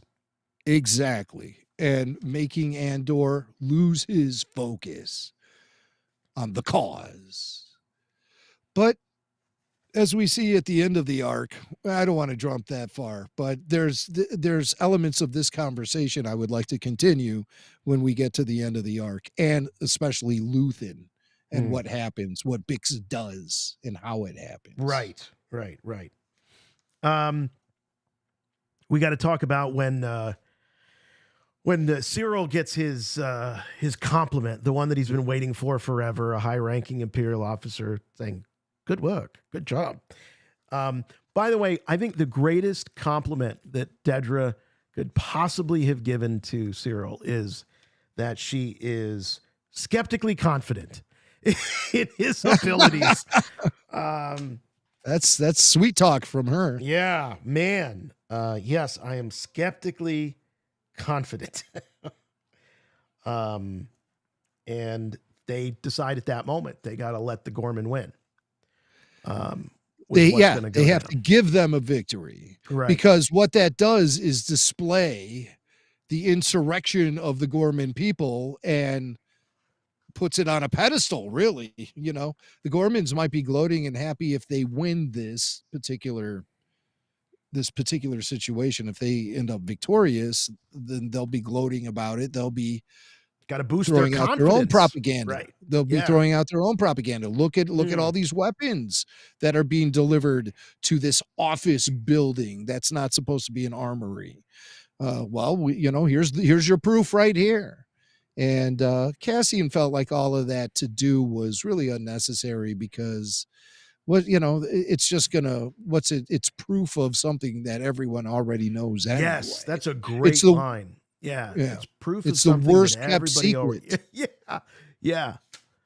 Gorman, it's the worst kept secret. So, but they have a plan, and their plan is to really shine the spotlight, very big and bright, on the Imperial oppression happening on that planet and what they plan to do. But Cassian thinks that's too much too fast. And these are the Gormans trying to catch up with the anxiety the rest of the galaxy is feeling, and they want to make their mark in a big way. Because, of course, 16 years ago, an Imperial landed a space cruiser on a crowd of 500 Gormans. So naturally, they want to do something big and bold. Jim? Why couldn't they get out of the way? How long does it take for that ship? I mean, how fast can that huge cruiser possibly come down? Maybe they belly flopped it right on the planet. No repulsor lifts. Right. Yeah. None of that, stuff that happens when Star Wars ships land with the fog coming out of it and the steam. Right. None of that's the slow landing. It's just a boom. They cut the engines probably. Yeah. And it just cut the engines, keep the shields on. Let's just drop this sucker on the ground. Smush. It's a lot of crunch of bone and flesh being clean up on aisle completely 7. Mashed. Yikes. So Sirill gets the greatest day of his life, and good on old Sirill. And then we end up back with Saw. And man, how I just feel so badly for Will being stuck with this crazy SOP, because he wants to get rid of Will. He tells Pluty that he wants to get rid of Will. He wants to whack Will, get rid of him. We don't need him. And Pluty says, "Look, I cannot do all of this. I need him here. And if you want me to be able to, he basically says, like, if I'm going to be successful at this, you got to tell me where the Redonium is coming from, the next shipment of Redonium. And the next heist of Redonium. The next heist of Redonium. Yeah. And that's what gets Saw tipped off that this guy's a little too eager to have to know that precise thing, because that's part of Saw's secrecy. Is like, the whole point is this kid knows how to do it with all these different types of Redonium. Yes, which makes it perfect. So right on a whim, they could go to any station in the galaxy and raid the fuel of Redonium. But this guy wants to know specifically so he can plan ahead and be prepared and know exactly how to get the job done. So Saw says Marquez Moon, knowing that this guy is going to get on a comm link to whoever his Imperial contact is and tell them, hey, Saw Gerrera is going to hit this moon. And so they're going to have forces there waiting for him. Saw reads this guy like a book and he pays the ultimate price. Yeah. And so Pluty is a traitor. What is it that Two Tubes pulls out of off of Pluty that is sort of like the final proof of his transmission betrayal? Device? Is that what it was? Okay. Yeah, like so he can, speak on a secure channel to whoever his Imperial contact is. He very well could have been an Imperial himself. Pluty. Yeah. What is the lamest name for a Star Wars character? Pluty. Saw makes everything sound kind of cool, though. Pluty. Yes. Pluty. Yeah, you're right. I mean, Pluty. But Pluty was a beauty, and he got what was coming to him, which was a blaster bolt right in the forehead. Yeah. See you later, Pluty. But Saw, he's got savvy. He knows what's up, and he also knows that. If Pluty had shared with the Imperials that they were going to attack that specific moon, then the Imperials obviously know about the headquarters on Dakar. So they pack up and get out of there. Right. What does he say? They're going to be drinking by the time the Imperials show up. They'll be drinking Redonium. Oh, they'll be drinking the Redonium. Yeah. God, he drinks it too. He sniffs it. Yeah. He's a bottomless pit for Redonium. But so they avoid the Imperial ambush and they go elsewhere. I don't think they actually say where they end up going, but they do leave Dakar for good. And I got to tell you, one of the finest looking special effects sequences where it was just a great shot of Saw's X-Wings flying up into the atmosphere and making the jump to light speed. It was a great shot. I thought that was one of the best special effects shots of the entire series. And it was very cool. I just loved it. It was just pure Star Wars. ILM knocking the ball out of the park, if they are indeed the ones who did the special effects for that sequence. Lucasfilm does. They do, shop things out to other boutiques, special effects organizations and stuff. So I mean, it does happen. It's not always all ILM, but I think a majority of the work on these shows does come from Industrial Light and Magic. Yeah, and if Will thought that there was no escaping Saw before, there's definitely no escaping him now. He's the guy. He Saw's a Redonium guy. I think he knows it at that point when Pluty's out of, and there's a beautiful moment that comes up a little bit later between Will and Saw. So I think Will really he accepts his fate pretty darn well. But Will just, he's like, he sees Saw. It's revealed Saw enjoys huffing. So that's what made me wonder. Is that what huffing. Okay. Yeah. Huffing. I mean, that's square, I don't know. I guess that's what they call it in the real world. Again, not my speed. But that's what I was wondering. Is Saw chasing this for the fuel or for the high? I'd like to know. Or is it just two birds with one stone? So he turned Willman onto it, and Will was just like, hey, I'm going for it. Whatever. I'm going to go for it. So I wonder how this is going to affect Will when we check in with him next. Now that he's gotten some taste of Rhydonium. Yeah. Is Will going to be just as animated and boisterous as Saw Gerrera? We'll see. All in all, I enjoyed it. I felt it was a little weird. It was kind of weird. I didn't see that coming for Saw Gerrera, but it does. But I mean, it does explain his behavior a little bit too, though, which I it does. But there is some beauty in this, in the sense that Will gets kind of a surrogate father back. I think this is a real bonding moment. You know, he loses his dad, and when Crazy Saw sort of inducts him, like, he really becomes kin. Like, he calls the machine, him. He calls the Rhydonium his sister. So he's sharing it with this kid, and the fact that this kid doesn't drop dead and he screams into the heavens, and he's able to take the big hit. He's Saw's boy now. Yeah. They're party pals. So yeah, look out for these two guys at the next rave, because they'll be there dancing like Mon Mothma, guaranteed. Yeah, and the speech that he gives Will is just fantastic. Just so wild. Yeah, just wild. So good. Way better than Perrin's speech in that first arc. I keep coming back to it because because there was an interview with Gilroy, and they were asking him, oh, you did all these amazing big speeches in the first season, these monologues. Do you have any coming up in season 2? And he's like, well, I'm really proud of that Perrin speech that he gives at the wedding. And so I'm all built up, waiting for it, hyped up, ready to hear this incredible impassioned speech. And that was kind of lame. I think that Saw's speech was awesome. Definitely. I think I kind of enjoyed the Perrin wedding toast. I felt like it gave the character stopped being so one-dimensional in my mind, and I think that's what Gilroy was looking to do. It was less cartoony. I think he thought Perrin was coming off as this like real one-dimensional schmuck who likes to gamble and drink, and I think Gilroy wanted to say, hey, there's a little bit more to this guy than what meets the eye, and we're seeing that, I think, thus far pretty consistently in season 2.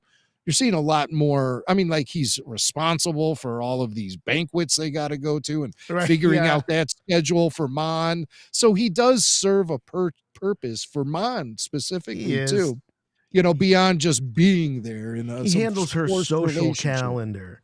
But there is something, and we'll see it. I think I got a screen cap of it, because you had mentioned last week, Jim, that you thought that there might still be a little spark between the two of them. When you said that, I thought, no, I think it's done. I think it's over. But they definitely seemed more like a couple in this when you see them together. And she kind of smiles at him when he's talking. There's a warmth between the two of them. They're even kind of like cuddled together in the backseat of the car as they're going over Mon's schedule. And she seems very appreciative of him and working all those details out. So definitely think you were onto something, that there's still a little heat between the old arranged marriage. Well, there was a telling shot of him as he was watching her lose her inhibitions and let loose and dance. He was looking at her thinking to himself, like, wow, she really is adhering to what I was talking about in my wedding toast. She's embracing the moment. She's reaping the joy of this particular situation. At least that's how it looks like to him. He doesn't realize all the weight on her shoulders, the fact that her childhood friend was being marched to his death, in a very Godfather-like moment. He didn't realize all that was going on, but just on the surface, it looked like Mon was just letting loose and living in the moment and enjoying the moment of her daughter's wedding night. So I think that turned Perrin on a little bit. Yeah. I think there was we sparked something, at least with him, even though he's not really aware of the full story. And they're empty nesters now. And so, you start rediscovering each other once the kids are out of the house. You know, that's fair. That's fair. Hey, by the way, here's a nice shot of Will's reaction to the radonium here. I've seen that look before. Yes, indeedy. Everybody on this show, the actor that plays Willman is Mohamed Ben Amor, and just everybody on this show, from the most background character to obviously the leads, are just fantastic. The performances they deliver. It's just that's another thing that makes this a challenge to follow when you only have 24 hours to prepare for something like this, is that I just get so caught up in what I'm watching. I don't, I took a lot of notes, but sometimes I'm like, I wish I didn't have to take notes, because I just want to sit there and just like soak it all in. That's why I watched twice. Yeah. Because I do the first one raw dog just so I can sit there and soak in the story. But I really don't get the full picture unless I'm getting all of the subtitles and the descriptive audio track and all that, because that really helps fill in a lot of blanks and exposes a lot more detail than just my hearing damaged senses can provide me. Too many concerts over the years. Too much loud electric guitar. I am paying the price for that a little bit, I guess. Just ask Wendy. She'll tell you. I can't hear a thing. It's nice at least according to her. Nice to be back on the Fondor. We get to see the Fondor. Yes, and yes. Luthen definitely doing that safety parking. Still parking way out in the middle of nowhere as he picks up Cassian. Too many times people have banged their shopping carts into the Fondor when he parks and goes into a place. So he's sick of it. He's the guy who parks at the other end of the parking lot all the time. That lone car, that lone starship.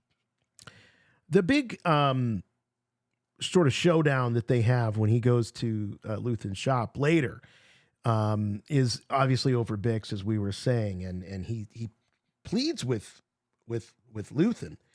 And says, you got to help me work this out, this deal with Bix. And we don't really know at that moment what Luthen's solution is going to be. And you could read a lot of things into that.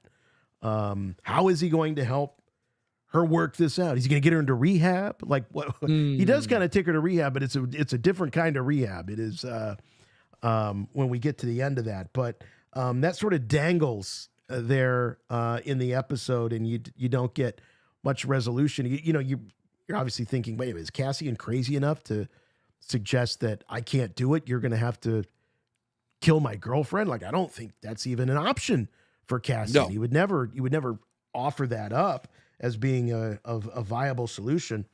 And we find out later in the episode, obviously, what that solution is. But this is probably the most conflict that we have seen so far between Luthen and Cassian.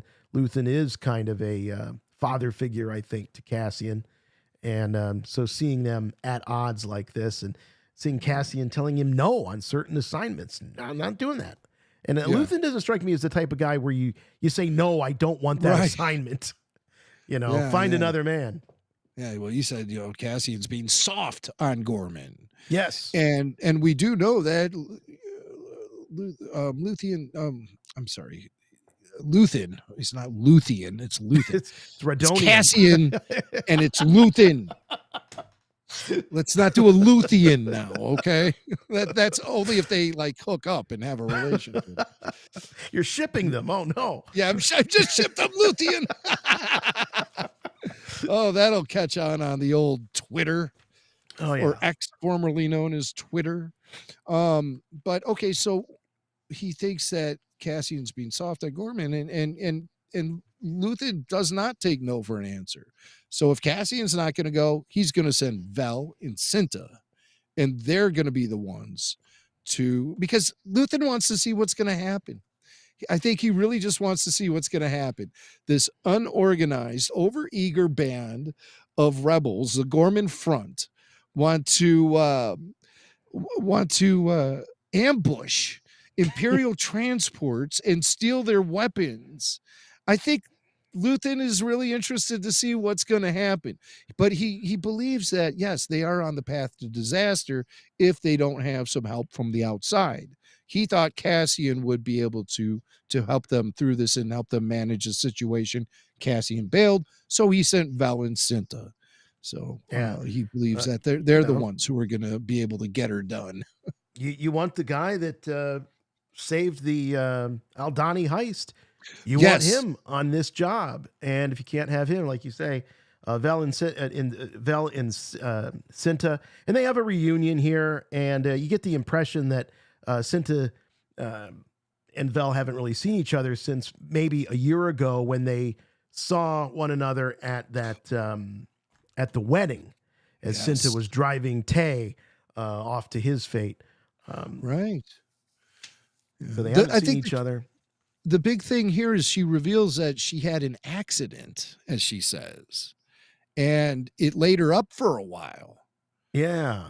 Yeah. And so we never find out exactly what that accident is. She says something about her hair, though, which may lead me to believe that she suffered some sort of head injury, and she's wearing a wig or something. It was a lot of backstory, considering that she dies like 5 minutes, 10 minutes later. Right. So we'll never find out what the accident was. And what happened to her hair. And what's up with the hair? Come on, Cinta. We want to know. Inquiring minds want to know. Right. So, yeah. But so Cinta does die, and it's in a terrible accident happens. Right. When they're ambushing those transports, and Sam, well, it's going really well. Everything is happening exactly as they had hoped. And then all of a sudden, Sam, who's working security, securing the perimeter around this raid, runs into that a-hole from the town hall meeting. Lazine. That guy's at every town hall meeting complaining about something. And so Sam, intimidates him. And keep in mind, when they were plotting out this entire mission, Vel and Cinta were in charge, and Vel says, Cinta and I will be the only ones with blasters. Right. No blasters. So Sam is so undisciplined and sketchy that he blows off that command, brings a blaster, uses it to intimidate this Yahoo from the town hall meeting. Yahoo doesn't like seeing a blaster getting pointed at his face, and they start to scuffle. The blaster fires and hits Cinta, and she dies immediately. Yeah. Immediately. And this is after we learned something so cool about Cinta that we never knew before. She is awesome at parkour. Did you see those moves when she jumped off the roof and planted the explosive on that transport and then did, a tuck and roll out of, that's pure parkour from Cinta. I wanted to see more of that. Well, she didn't parkour her way out of that blaster bolt. Unfortunately, she never saw that coming, but that guy, his name's Lazine from the town hall meeting. He goes, get the chob out of my way. Get the chob out of my way. I used it the next day in downtown Chicago. You know what I used to? Those revolving doors, and a couple people were like trying to figure it out. They put two of them in the same time, and I'm like, get the chob out of my way. You know what I did today? I did this in a meeting. Oh no! Yeah, I did. Yep. That move they do. Clapping the forearm. You grab the forearm with authority and a little smack. And that's apparently like sticking the finger to someone, right. I guess. Yeah. Unfortunately, it was, it doesn't really take a genius to figure out what that means. So right.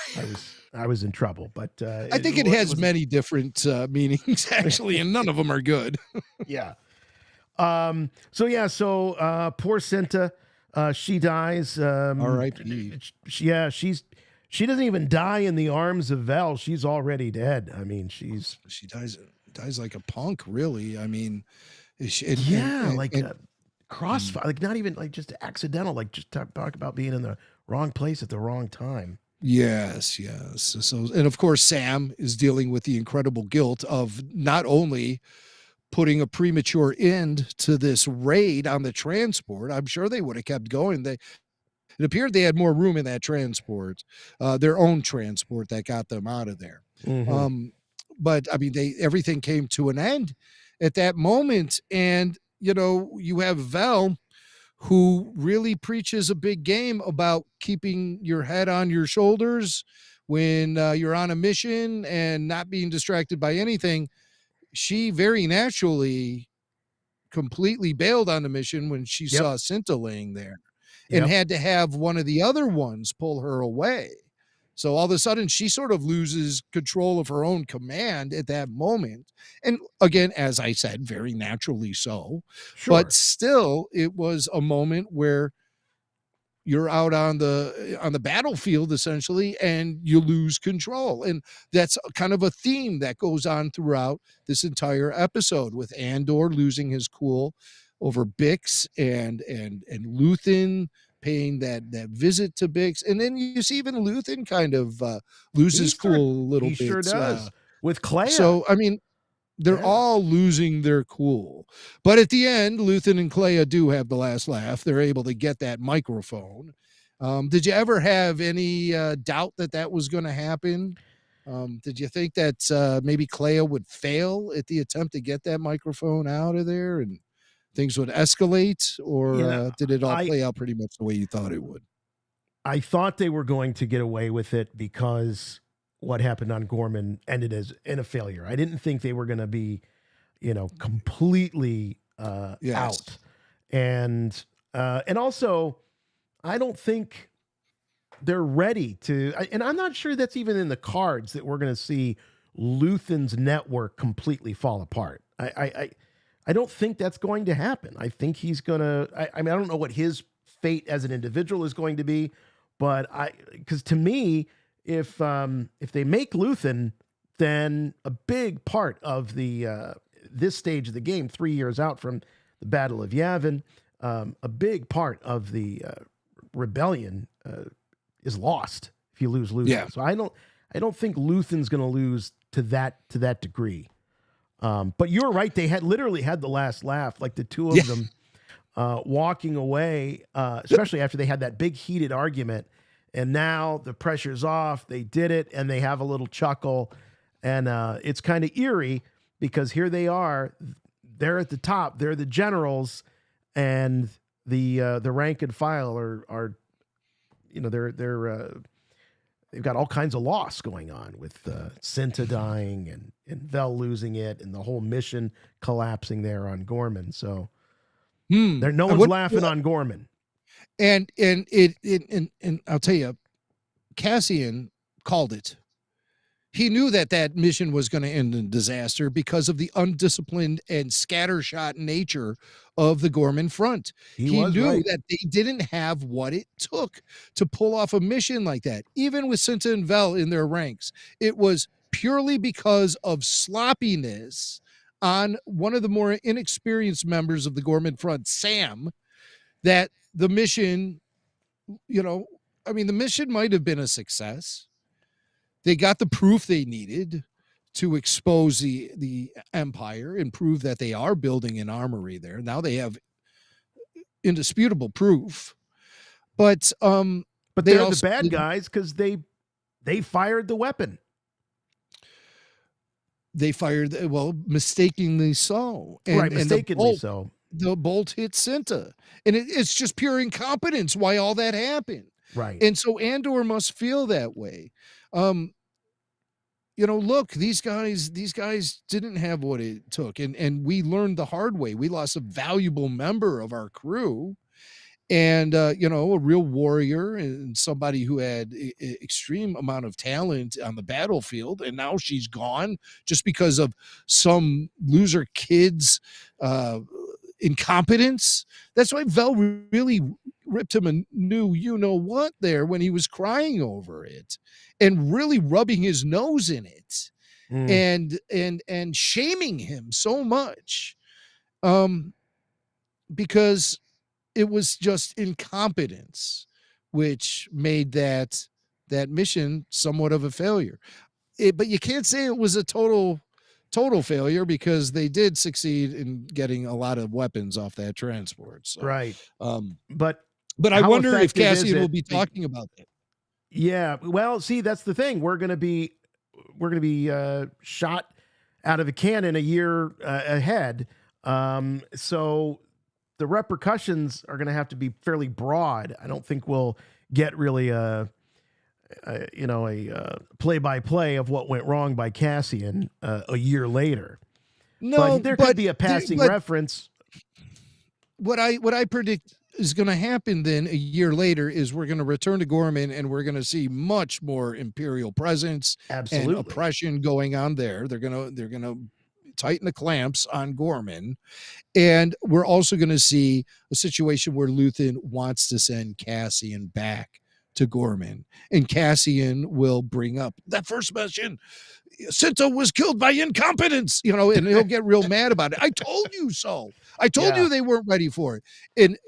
But in a year later, the Gorman front has become more sophisticated, a larger operation, and a more competent operation. I'm going to say they're going to advance very quickly, the Gorman front, to the point where they really, Luthen is really going to come back to the idea of teaming up with those guys because he wants to unite all of these very different rebel factions and go by the philosophy of strength in numbers.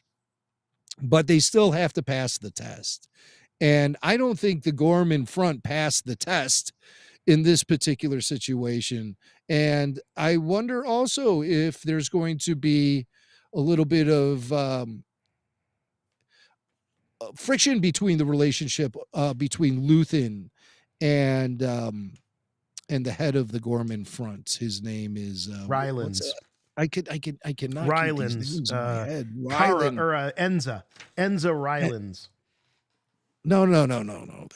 His name is Caro is his first name.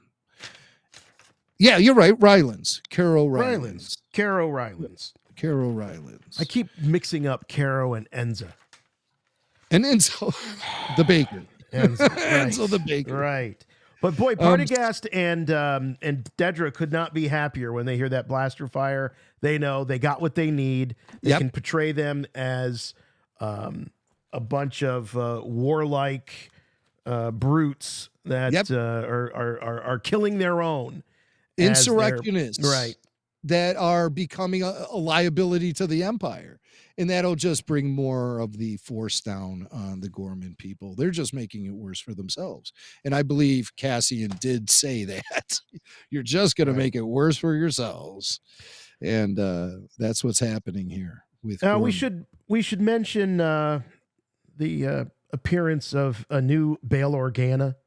Talking about it. It was a very quick. I forgot about that. Very, very quick meeting between the Mothmas and Bale Organa. Right. And I don't know why they even had to make this Bale Organa. There was no reason why this character in this particular episode needed to be Bale. So there must be more coming from Bale. Yes. And there's no Jimmy Smits at all in this thing. It's not like there better they just be brought in a guy. Yeah. But this was such a throwaway appearance that if I heard Jimmy Smits couldn't show up on the set that day, I would have written this whole scene out because it has no bearing on the story whatsoever. Their encounter with Bale Organa does nothing to propel the story forward. It doesn't apply any new information for the characters or the audience. It just gives us this Bale that's not Jimmy Smits. And he's like half the size of Jimmy Smits. There's something about a physical presence that Bale Organa always had with Jimmy Smits depicting the character that is really out the window with thin as a rail Benjamin Bratt. He doesn't command the space physically that we are used to seeing the character exist in. So Yeah.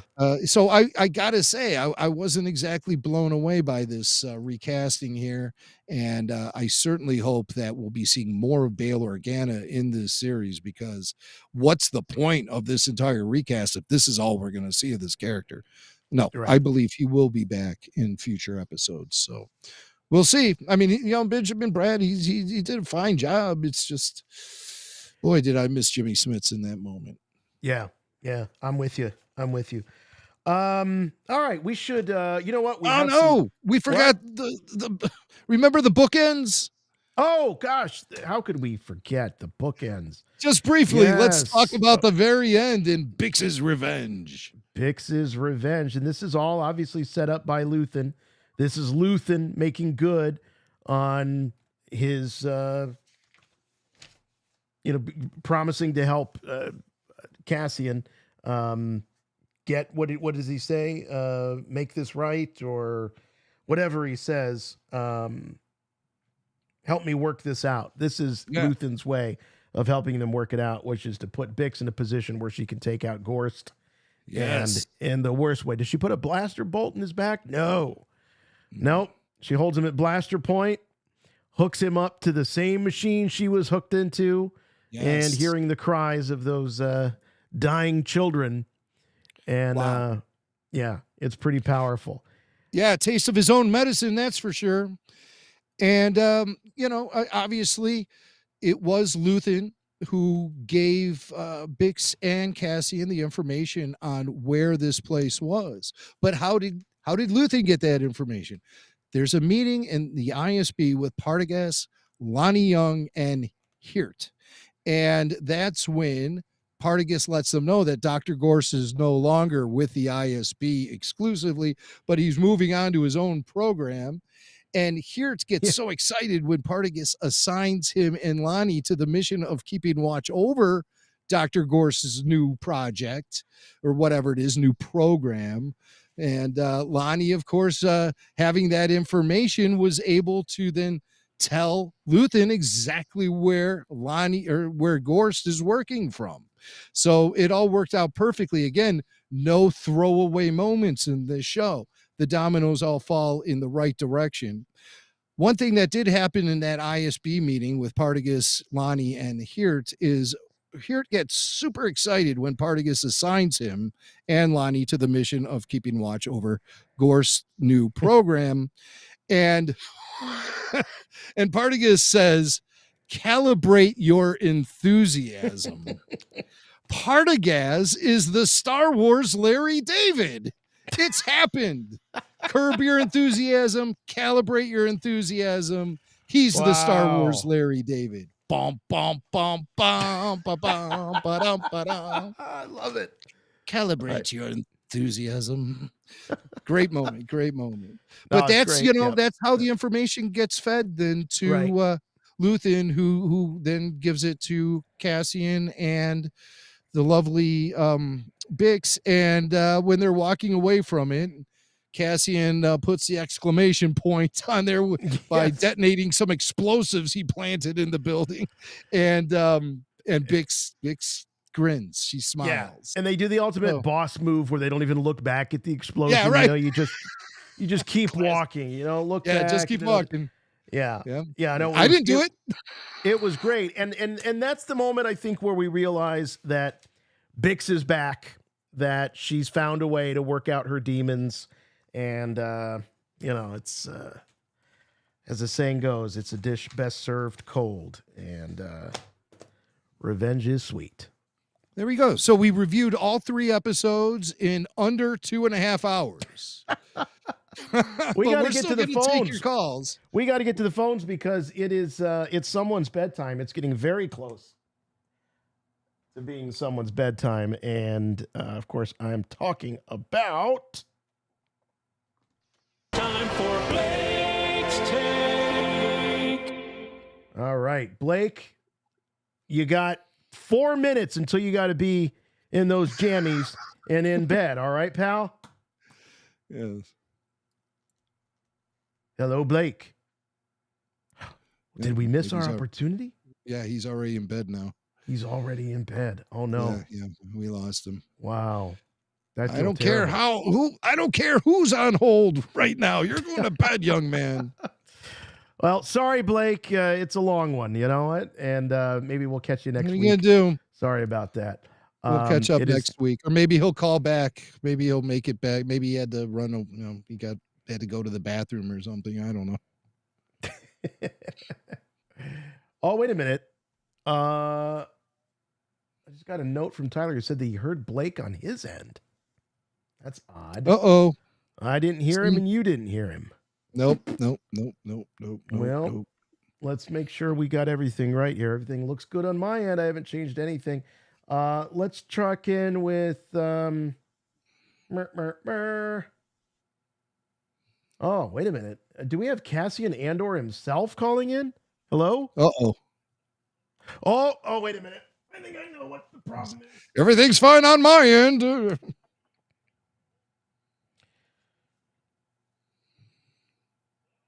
Oh, yeah, hold on, caller. Yeah, Blake just called the Nerdist to give his take to them. He's done with us. Get the Nerdist on the phone. Oh, that's is really that still weird. A thing? Is the this Nerdist has never still happened. even? I don't know if the Nerdist is on there. I don't know. I think it is. Hey, Cassian, can you hear us?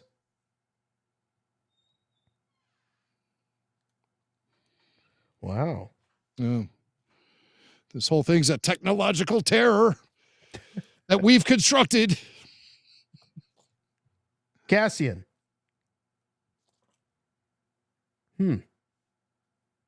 That is a weird one. Yeah, I don't know. Well, nobody else would have anything to say. We've said it all, quite honestly. Why even bother taking calls? You know, we spoil you guys with too much airtime anyway. Yeah. I like it when it's just me and Jason. Nobody to argue with us. Yeah, everything except everyone in the chat.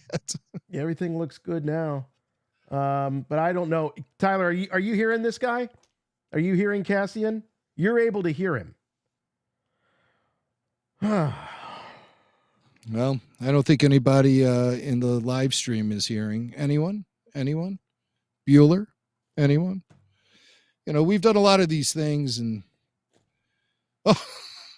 here, let me see. Are you sure you have all the variations? Hey, Cassian.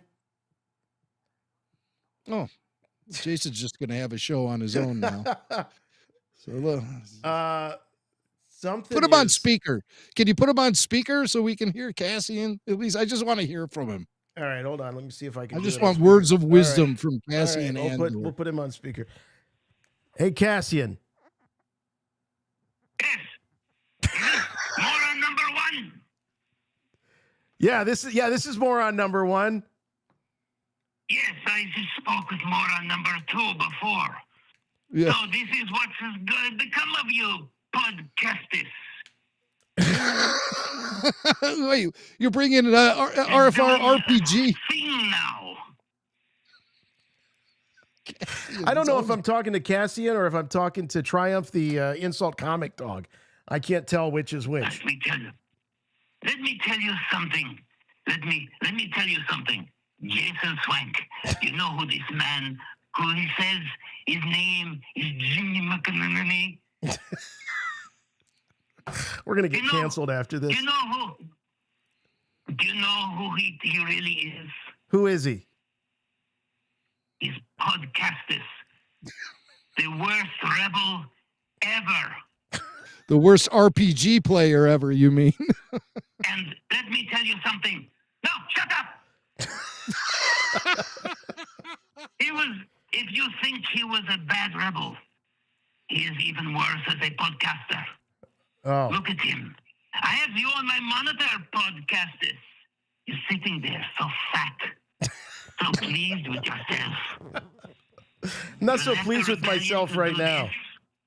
Not so pleased with myself right now. All right, Cassian.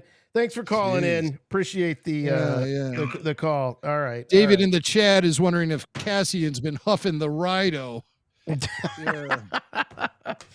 Well, I'm sorry about the calls. I don't know what the issue is. We'll get it fixed for next week. So if you have questions, comments, thoughts, theories about Andor episodes 4 through 6, we'll get to them next week. Okay.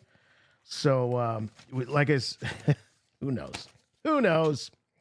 I guess we should Tyler. We could bring on Tyler. Tyler could tell us. You had some good calls lined up, apparently. Yeah, tell us about the calls we couldn't take. I'll do my best. Some people are very descriptive and some aren't. Blake, you're on your own, man, because I just kind of let you fly. I really screened that call that much. But yeah, I mean, Scott St. Louis wanted to talk about Cassian as the moral benchmark of the show and how we kind of see morality devolve through him and how he's going to end up at the end of the show, just being like, how does he turn into the guy who shoots someone he's been working with in the back? I think we should always have Tyler just take the notes from the callers and deliver the information. Yeah, you're a lot not more so cogent messy than Scott St. Louis. Yeah, it's not so messy this way either. I've had a couple of minutes to think about it. Some people were contemplating about if there's going to be a second Gorman massacre. So I kind of thought we were going to see the first one, but I heard you guys say you didn't really think so. With Tarkin? Well, it appears that happened immediately after the Clone Wars and the establishment of the Empire. Yeah, if you want to go back years before this. 16 years, yeah. So this is 3 BBY. So that tells you it probably happened about a year after the end of the Clone Wars and the establishment of the Empire. Dale, what else did we miss, Tyler? Yeah, was talking about how no one brought up Bale until the end of this show. So he's contemplating whether it matters, the recast. But I mean, I have my own personal opinions on that. I'm a huge. Well, let's hear them. I'm a huge Smiths fan, and there's no way that this wasn't just about money. I mean, maybe they had to pay some premium to get him off of that CBS cop show that he was shooting at the same time. But this is there's nothing bigger than Star Wars. So and coming right off of Rots, this character means so much than people are leading it to believe. Like people are like, oh, well, he's just a side character, but he's really like the grandfather of the rebellion. He's, taking care of Leia. He's right there at the Jedi Temple. He's meeting with Yoda and Obi-Wan at the end of that movie. Like he's so important to me as a prequel fan that the recast, I know I have to get used to it, but it does hurt more than some people think. So I don't know. Yeah. Well, physically, I don't think he takes up the space, and that to me is an issue. Some people don't notice that kind of thing.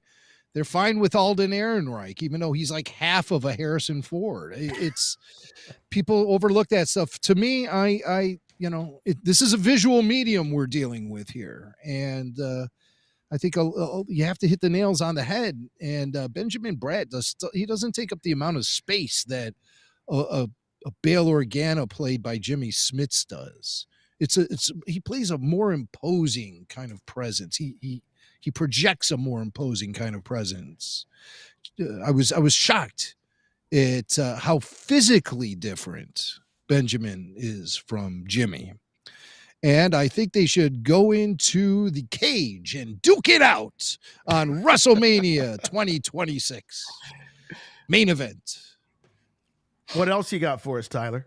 Eric from Phoenix called in. He loved that this show was very much like Occupied Europe and like a French resistance appearing. And him and I talked about how the show, in terms of Star Wars, it doesn't bring the fun as much as other Star Wars shows do.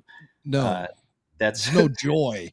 You don't get uplifted. There's no sense of joy. Yeah. And that is something that's kind of important to Star Wars. Although I would like to see a more mature adult approach taken to Star Wars storytelling. I don't want to see it happen at the expense of the uplifting and joyous moments that Star Wars provides. Nor do I want to see all the fantasy stripped away from the galaxy as well. I like this gritty, raw look at normal people fighting against the Empire. at a very fragile time in the galaxy's history, but at the expense of all the fantasy elements, all of the joy, all of the uplifting moments and characters. I think there are characters you can really root for on this show. Don't question me about that. I really am pulling very hard for all of these characters. I kind of love them all, but you need that. You need that element in Star Wars. I think it's very important to have it be just a little bit outside the ordinary and not so earthbound, and present us with elements that are beyond like ordinary people's comprehension, elements like the Force, like the Jedi, like the Sith, like the technology. The technology of Star Wars is a big deal. And this show gives us some taste of that, but not the cool stuff like planet destroying super weapons or kick-ass dual-bladed lightsabers. We're getting gear to extract fuel from from a fuel station. Yeah, I mean, it's just like not as exotic or sexy. I'll tell you, the word that comes to mind at times with Andor is tedious. It's very tedious. It can be. Slow burn is the more PC way of saying that. It's a slow burn. I don't know that it is a slow burn, because there's nothing really slow about it. I just think that it's so thick all the time.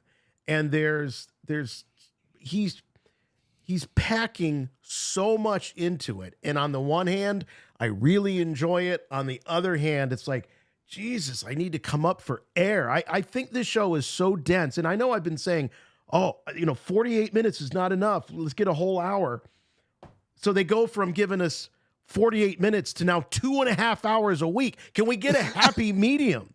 It really is too much. That's why, it's just the Star Wars fandom and the general audience has just been getting so jerked around by this franchise. I have whiplash, but I hear what you're saying, Jason, and I would like to have a little more levity and maybe a little lighter moments from time to time. Where's my elephant boy in the bathtub? That's what I want from my Star Wars. Every week it's something different. This week I want an elephant boy. Yeah. You go from that, and it gave us a few laughs, but you got to really look for them. And it helps if you have a little bit of a darker sense of humor as well. Oh yeah. There was one funny moment Eric brought up where it was when they're what's it called? They got the bug and they're listening in on the conversation with Sirill and his mom, and one of the resistance members just says, "Man, that mom sounds terrifying." Yeah, she's a nightmare. Yeah. Right away. Yeah, it's all right there for everyone to see. Edie is the mother is terrifying, the guy said. She looms large no matter. So what's your assessment of this? Oh, the mother is terrifying. That's my assessment of this whole thing. Poor Sirill. Yeah. He's still eating cereal too. When he goes to mom's had to have house, that scene. Had to have that scene. Yeah. Got anything else, Tyler? One last one. Ariana from Washington. She wanted to mention that Cinta just cut her hair. That's all she did. And I mean, she definitely had a mental breakdown or something. But in terms of her hair, I think that's all she changed. And then she cut her own hair, right? She's just like, or maybe like George Lucas used to do when he got nervous. Is, take the scissors and start working on the do. Her dad had a pretty interesting theory that eventually there's going to be a moment where Mon Mothma sends Cassian to kill Luthen. Mon Mothma and Cassian. Now that's a connection we have yet to see happen. We have not seen any interaction between Cassian and Mon. So, boy, that's interesting. Should Mon and Cassian? I mean, obviously they do know each other because we see Mon Mothma and Cassian together in Rogue One in the War Room on Yavin. So they do eventually cross paths. We're bound to see it happen in season 2 of Andor. We have to see it happen. That's wild. Cassian will be the one to take out Luthen. Assassinate Luthen after all this.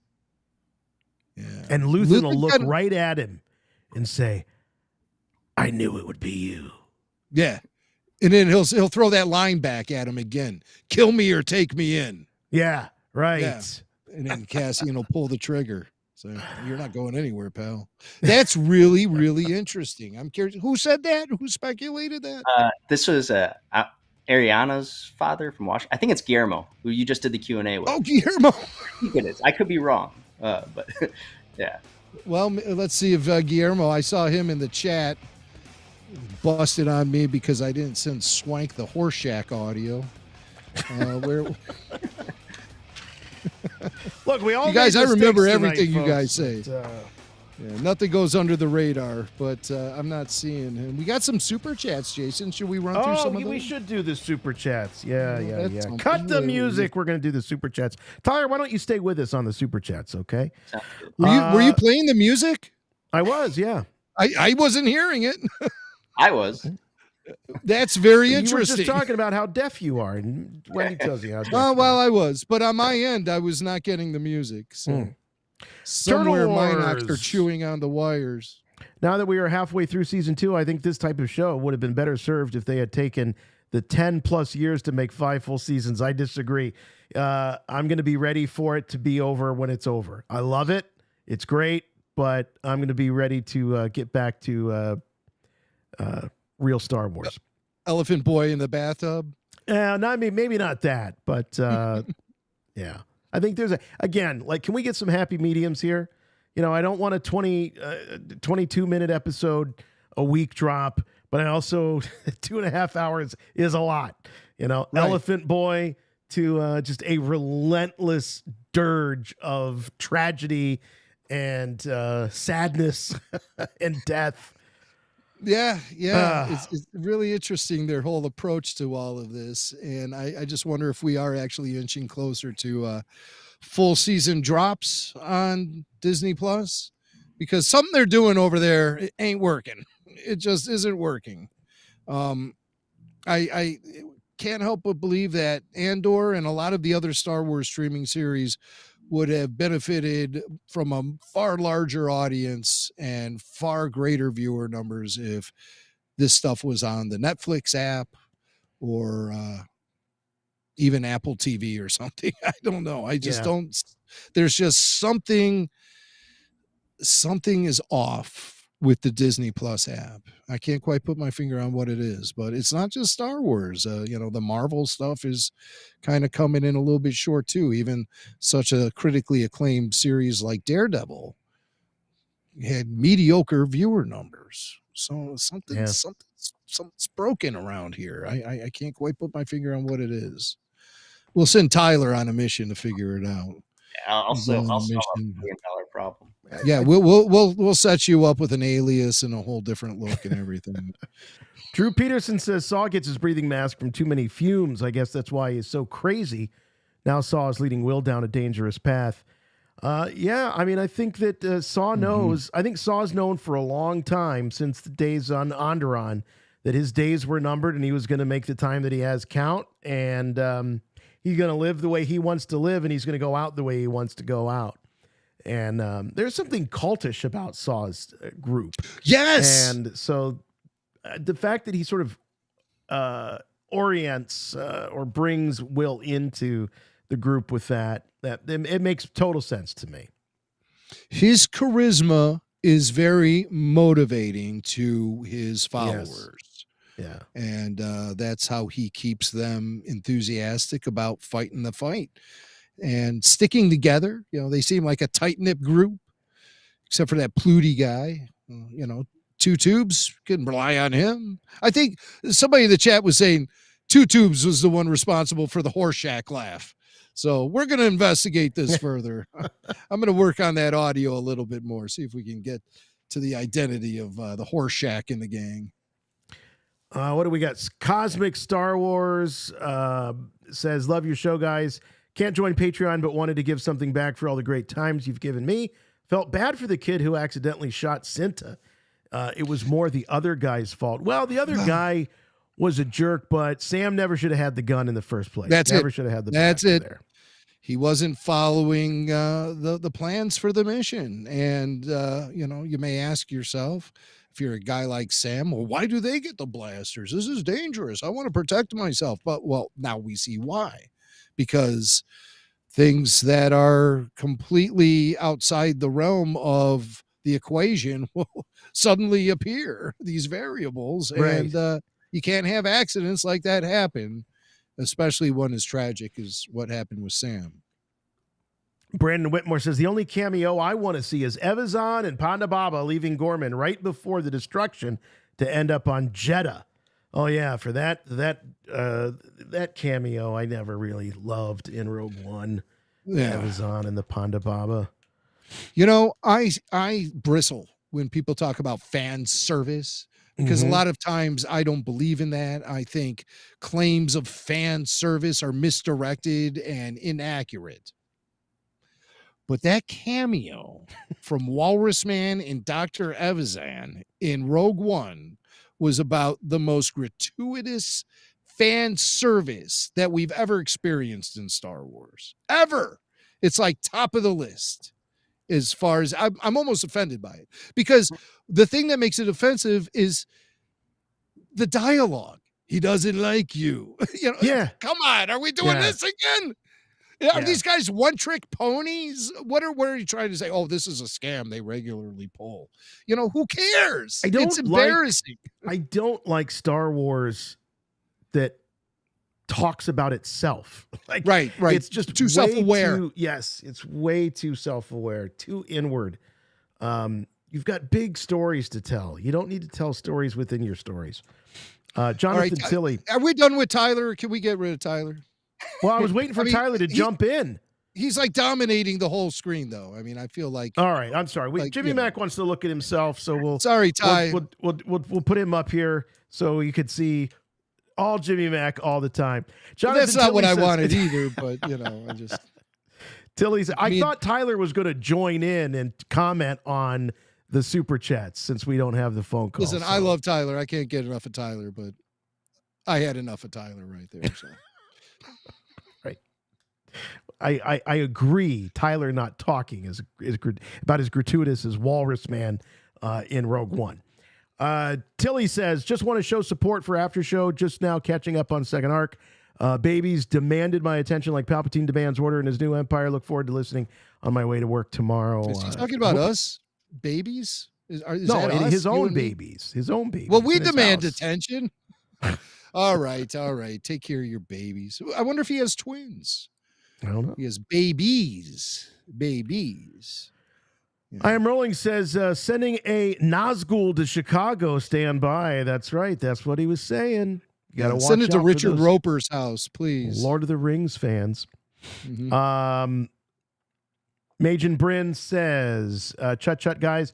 Just dropping in to say how much I'm loving Andor, and I can't wait to listen to the full after show tomorrow. Keep up the good work.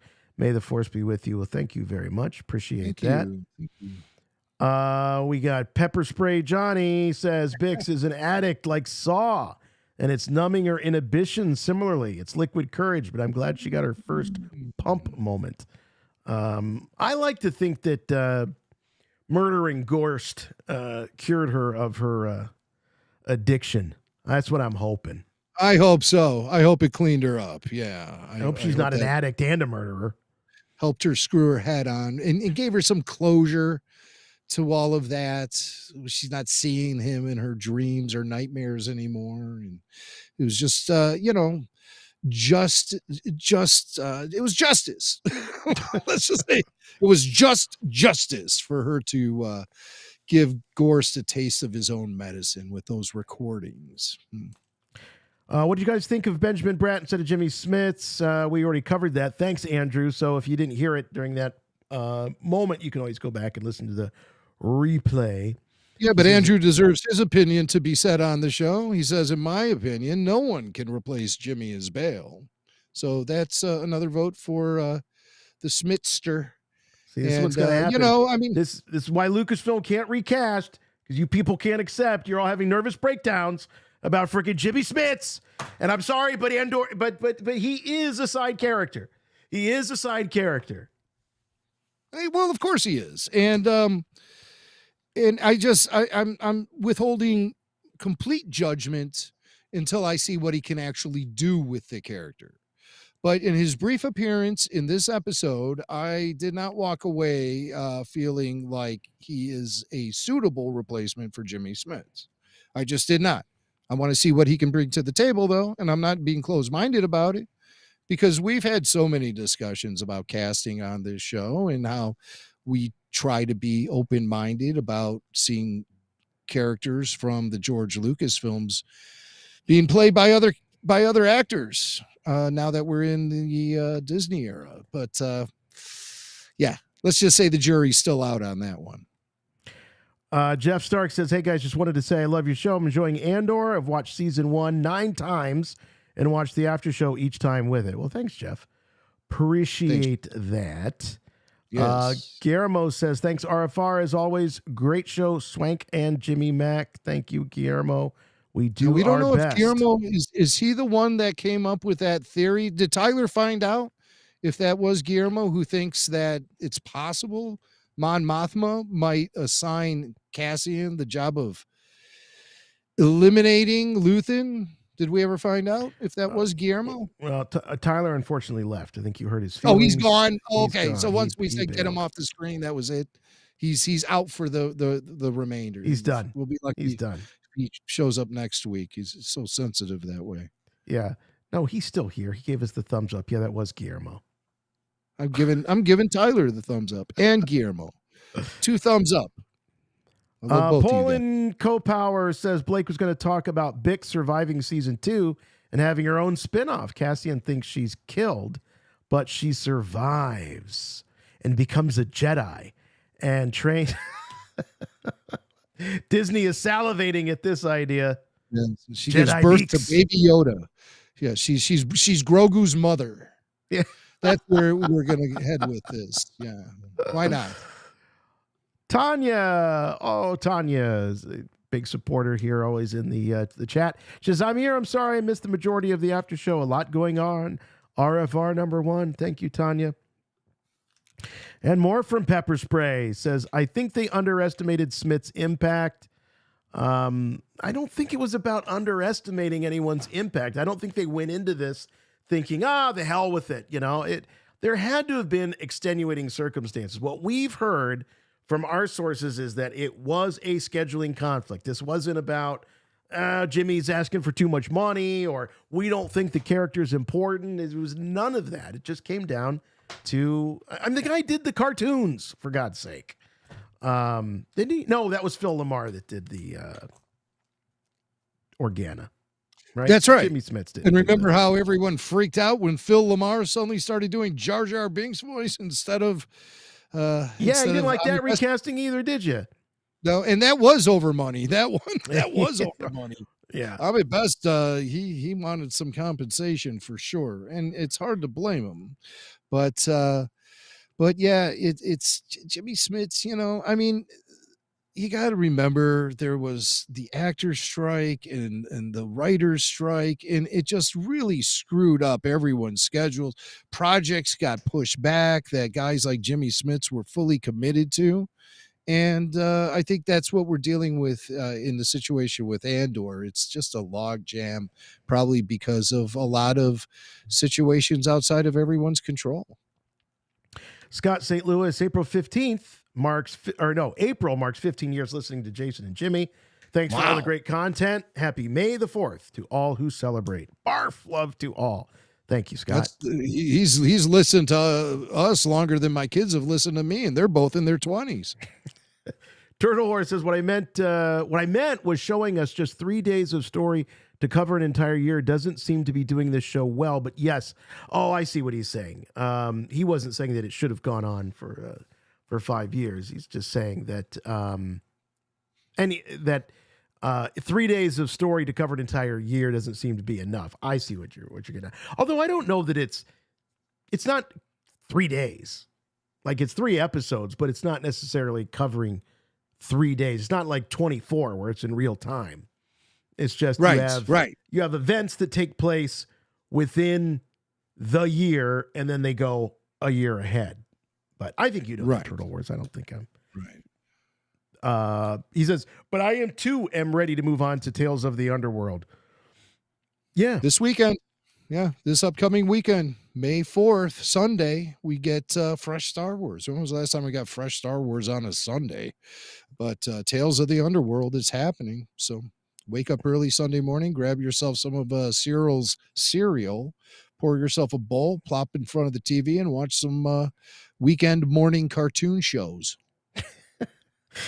Dale's Toys says, Clea's scene had a lot of tension, fun stuff. Yeah, fun. Like 2.5 hours of tension and wind up. Yes, no, it's great. It is fun. I enjoy it very much. But like I said, I think that it's something that I'll be happy to have it wrapped up. I definitely think the quality is there to where I will revisit it. I certainly enjoyed my rewatch of season 1, but that was when you're dropping one episode a week, and this show doesn't work that way either. I don't know what the answer is. This is too much. That was not enough. Maybe it's just because we got to do these after shows. I don't know. Well, Gilroy said that these drops would be hell for the podcasters. And yeah, 2 weeks into it, we're only halfway through, and me and Jason both probably need a vacation in a hospital somewhere.